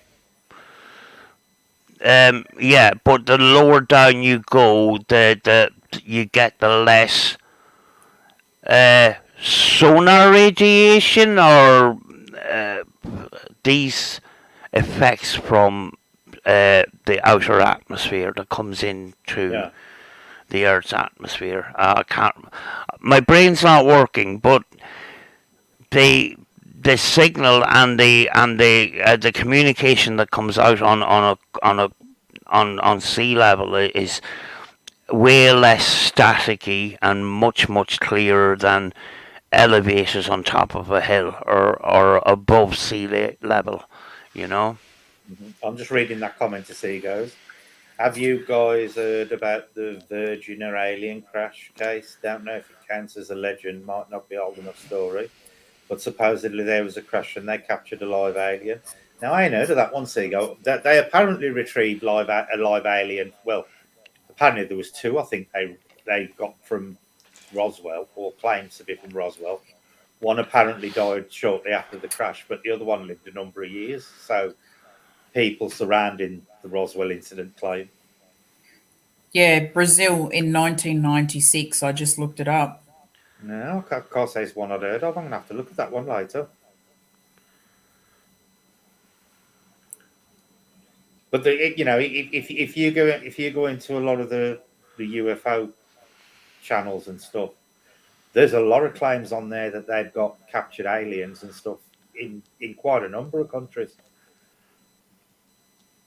Yeah, there's Joshua Shawn was doing a live stream last week, and he was actually promoting a channel in France, and they have really good equipment, and they're sky watchers and that, and they have the radar and the whole shebang, and it's really technical stuff. They've captured a number of things, along with some meteors and stuff like that. It's pretty interesting stuff. I like watching stuff like that. Because you do find sometimes watching programs like that, they'll mention something and you'll think, you know what, that could actually explain why X is happening in paranormal circles. Yeah, like things like when meteors come down and the interference they cause. It's amazing the stuff you pick up. Yeah, I can't remember the channel, but Joshua Shawn on Zero GITC mentioned it in his last live stream. Pretty high tech stuff. It's like do you know these like these channels that monitor the ISS going around the Earth and stuff? It's kind of that level of technology kind of thing. It's really interesting, And these live streams might go on for about 8 hours. 8 hours of monitoring and stuff like that, Hey, dumpster diving, Adelaide. Do, do, do, do, do, do, do, do.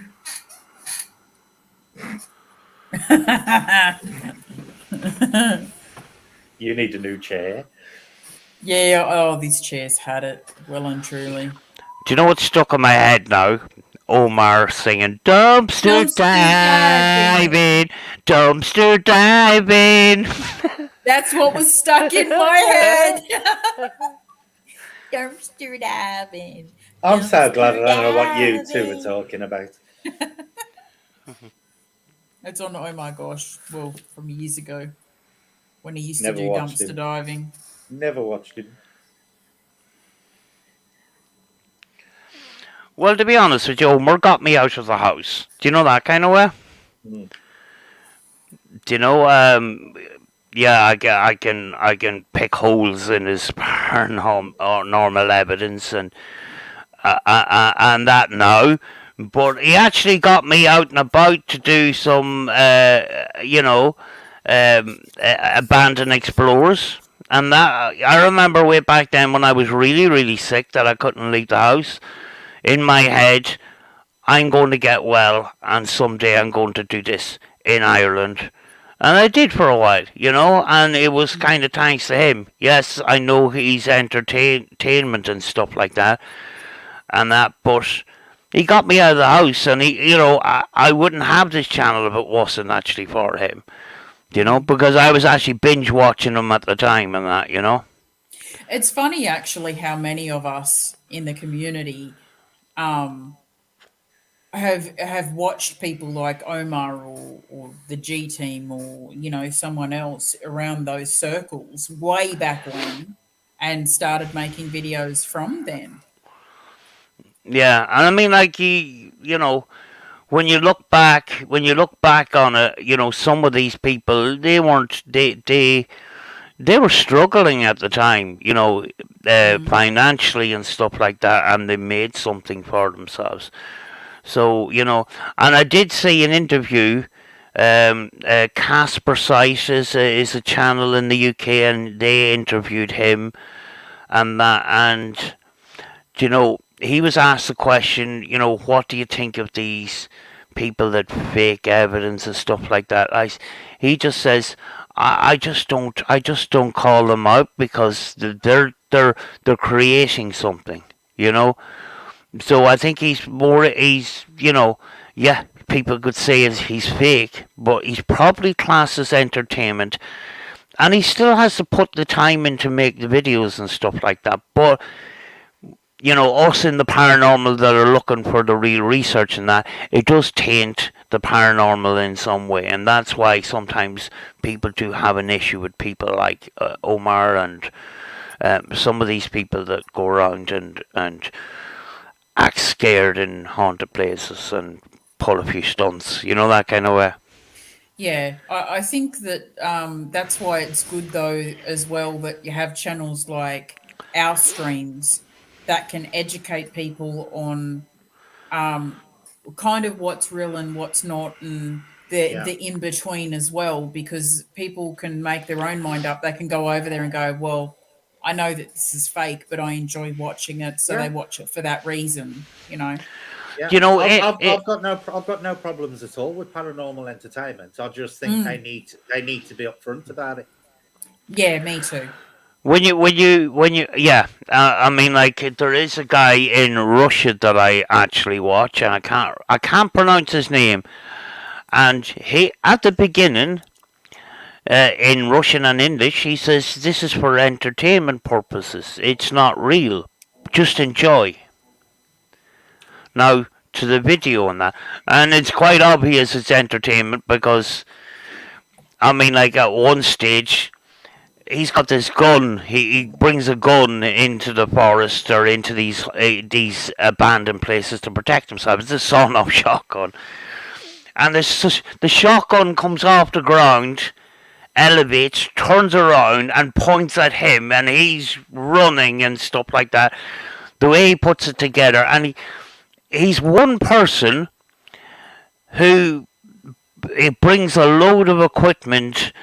I seen at one stage he had a motorbike, and he had a sleigh behind the motorbike with all his equipment on it, And he created these videos with a number of different camera angles. He had cameras on himself, he had camera angle one side or the other side, and he was able to incorporate everything into it.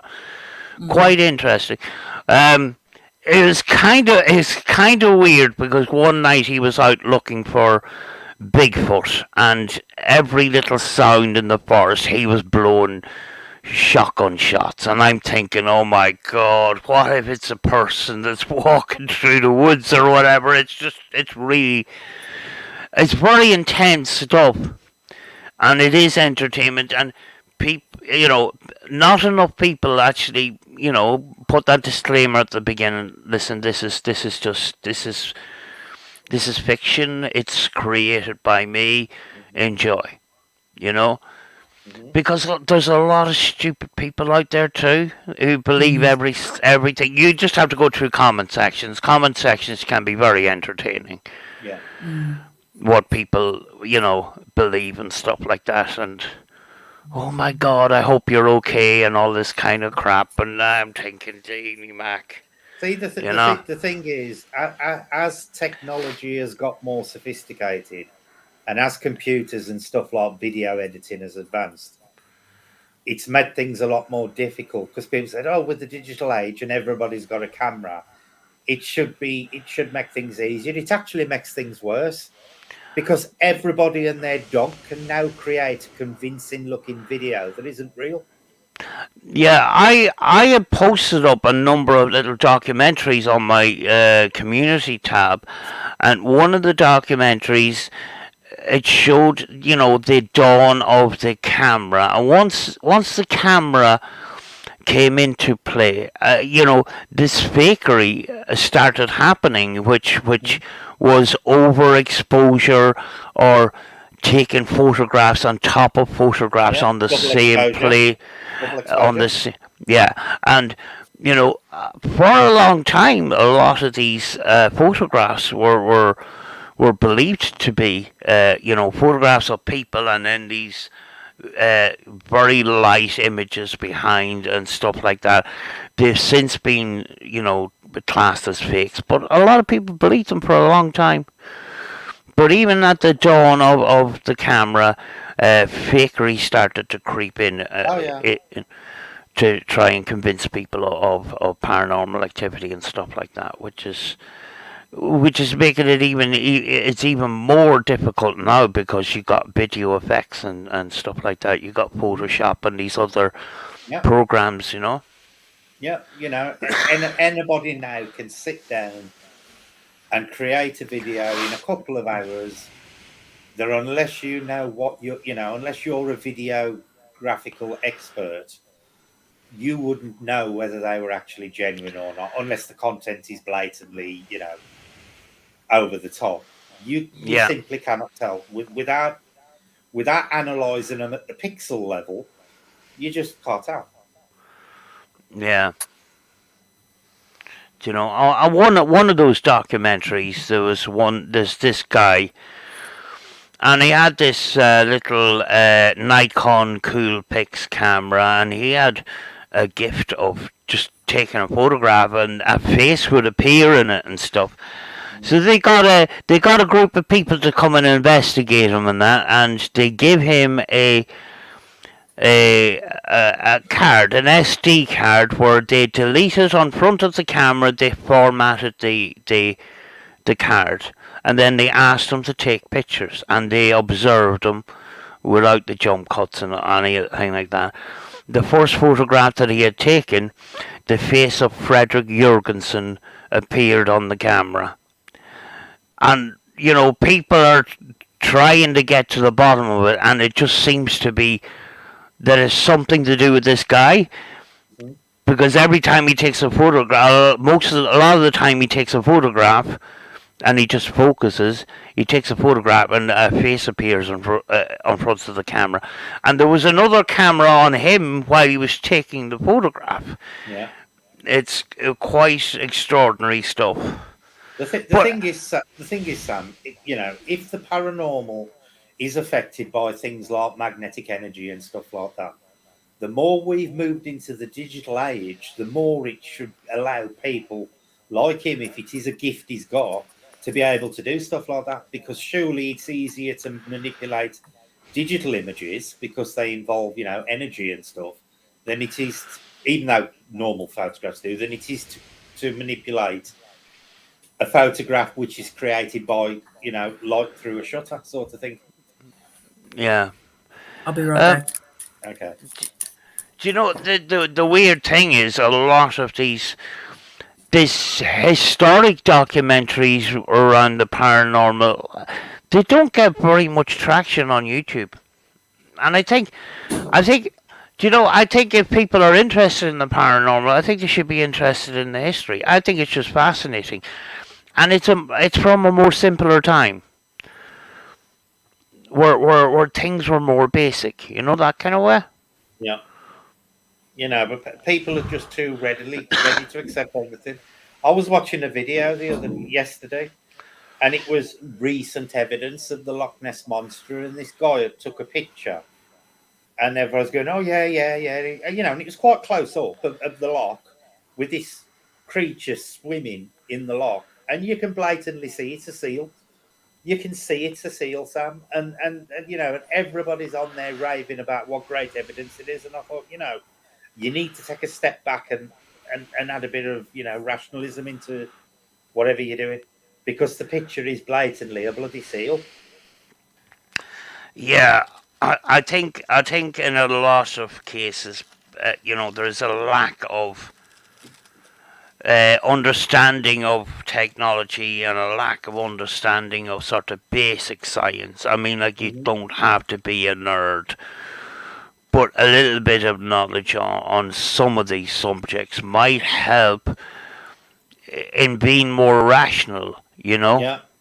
Yeah, well, with that video with Daniel, they'd got various experts on there, and they'd got this one guy talking about, I don't think it's been fake because it's very difficult because, the wake in the water as it was swimming. He was talking about it, he says, that looks way too natural. And I'm sitting there thinking, it looks natural because it is natural. You're not focusing on the subject of what really is really happening there. You are watching a seal swim through water. So, it is all natural. You're just admitting the fact that what you're saying, what you're not admitting to is the picture is of a seal and not of the Loch Ness Monster.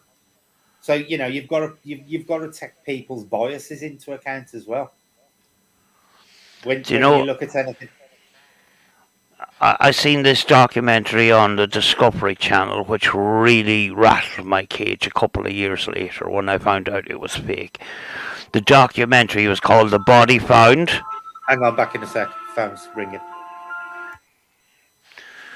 The documentary was called The Body Found. It was to do with mermaids, and it was so flipping well done. And then people found out then afterwards that it was fake. And for the Discovery Channel to put it out in the way that it did, it just kind of rattled a lot of people, But it was so well done. And I thought, this looks flipping real,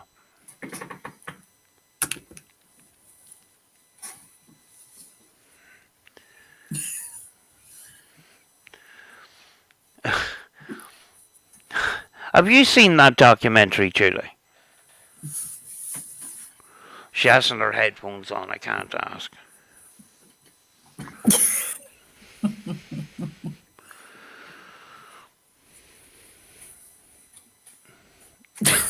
I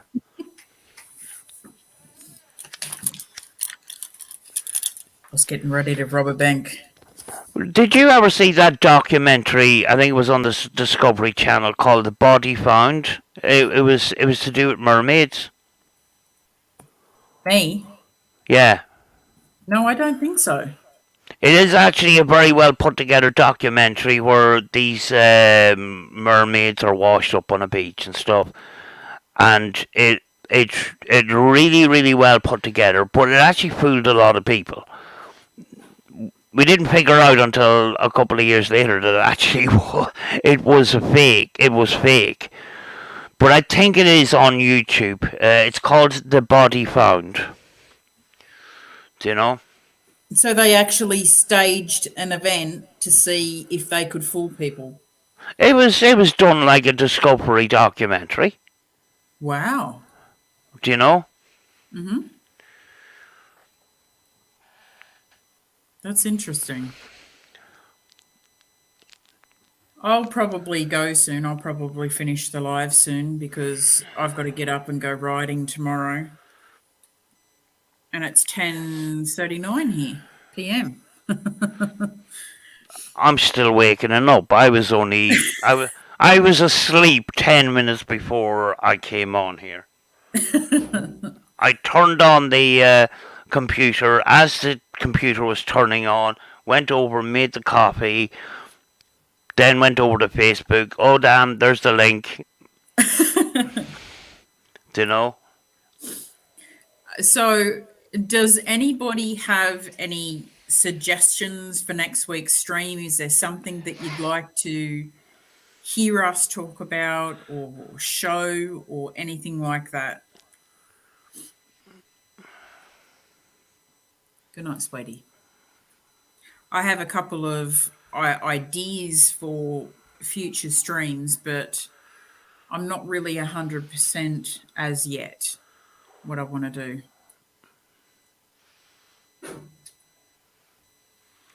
I keep saying I must try and get back to doing some live streams myself, but yeah, I will get around to it, you know.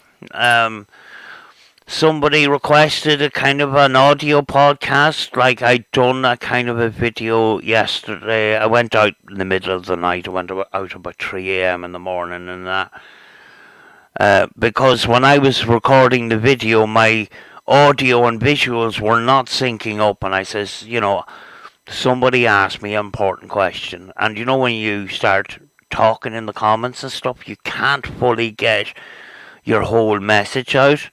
yeah. So somebody was concerned. Somebody was concerned about some of the negative communication they were getting through the radio and stuff like that. They were new to ITC. And I was there before myself. People that are new to the ITC will know, Jesus, it's a demon, it's a devil, it said F you and all this kind of stuff. And it unnerves you. So I done a response to that particular question in a sort of an audio format on the channel, just to, you know, I did write a comment answering a lot of this stuff, but to be able to sit here and just talk about it and then just record it, it was more of a natural flow, and I could say what was in my head. Because if you were to type everything that you wanted to say about it, you'd be typing all night, you know? Mm-hmm. Oh, I've actually got a bit of an idea. Kim said past lives. And I know that we've touched on that before, but I wonder, I might try and find some music from the YouTube audio library, something nice and calm.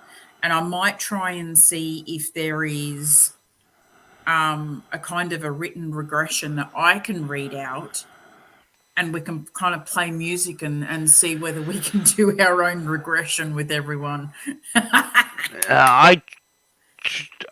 It's hard. It's a difficult thing to do over the stream, but you know, if you want to, yeah. You know, I do have a book on past lives, where a number of in some cultures, in some certain culture, where they when a person dies, they mark the body, because if a child is born, they look for the mark. And there was a number of incidents, I can't remember the number offhand, where somebody died, they put a specific mark on the body, and that mark came up on as a birthmark on a child, you know, years down the line. That happens a lot with a lot of the regression stories you get with kids and stuff. When they come back and they talk about other lives where they've been like soldiers in World War One or whatever, and they've been shot or stabbed with a bayonet, and then when they check them, they've actually got the scar or the mark on the body when they reincarnate. Yeah, I've been looking at a lot of these documentaries. There was one channel there called Thinking Out Loud by Dr. Jeffrey Mitchlove, and he seems to be a very, educated guy, very logical person and stuff. And some of the people that he's interviewed, some of the topics is absolutely fascinating, Mm-hmm.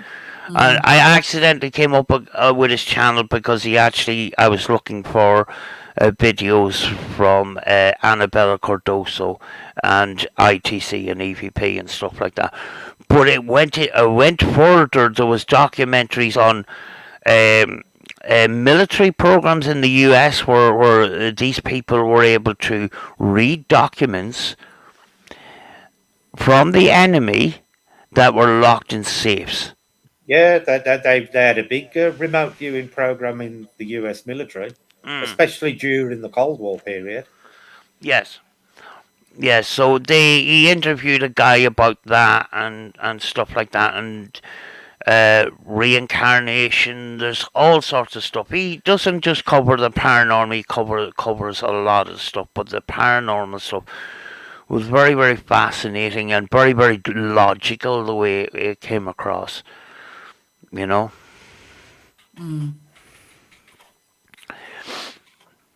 Right. I don't know if on YouTube are people more fascinated by the spookiness and the jump scares and the stuff that's related to TV programs, in relation to the paranormal. Are they expecting this negative stuff or because a lot of these channels that do these interviews and do these stuff that's logical, they don't get the views in comparison to entertaining paranormal content. Because there's no drama and jump scare there. That's why, Sam. Yeah, I just find it strange because the actual paranormal subject itself is something that people are really into, but they don't look into the history and the logical documentaries and stuff, the history documentaries and things, Mm-hmm. Did those links work? Just pasted it. I ain't clicked one, but they've come all. Okay, good. I just post.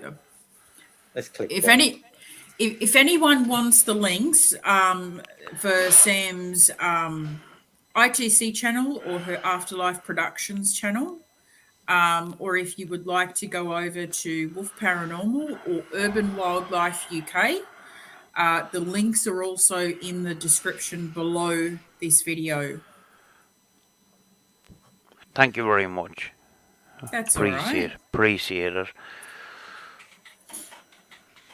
All right, we're going to actually finish up, guys, but sometime tomorrow I will have the thingy put up for next week's stream, so that you guys can click the notification bell so it'll notify you next week when we're going to go live, and start putting together some ideas for the Halloween stream as well. So that'll be fun. Take care, everyone. Thank you, everyone, for coming over. Thank you to Sam and to Brett for joining me. Thank you very much. Thank you. You're welcome. And we will see you guys next week. You will. And I'm playing with the Apple mouse again.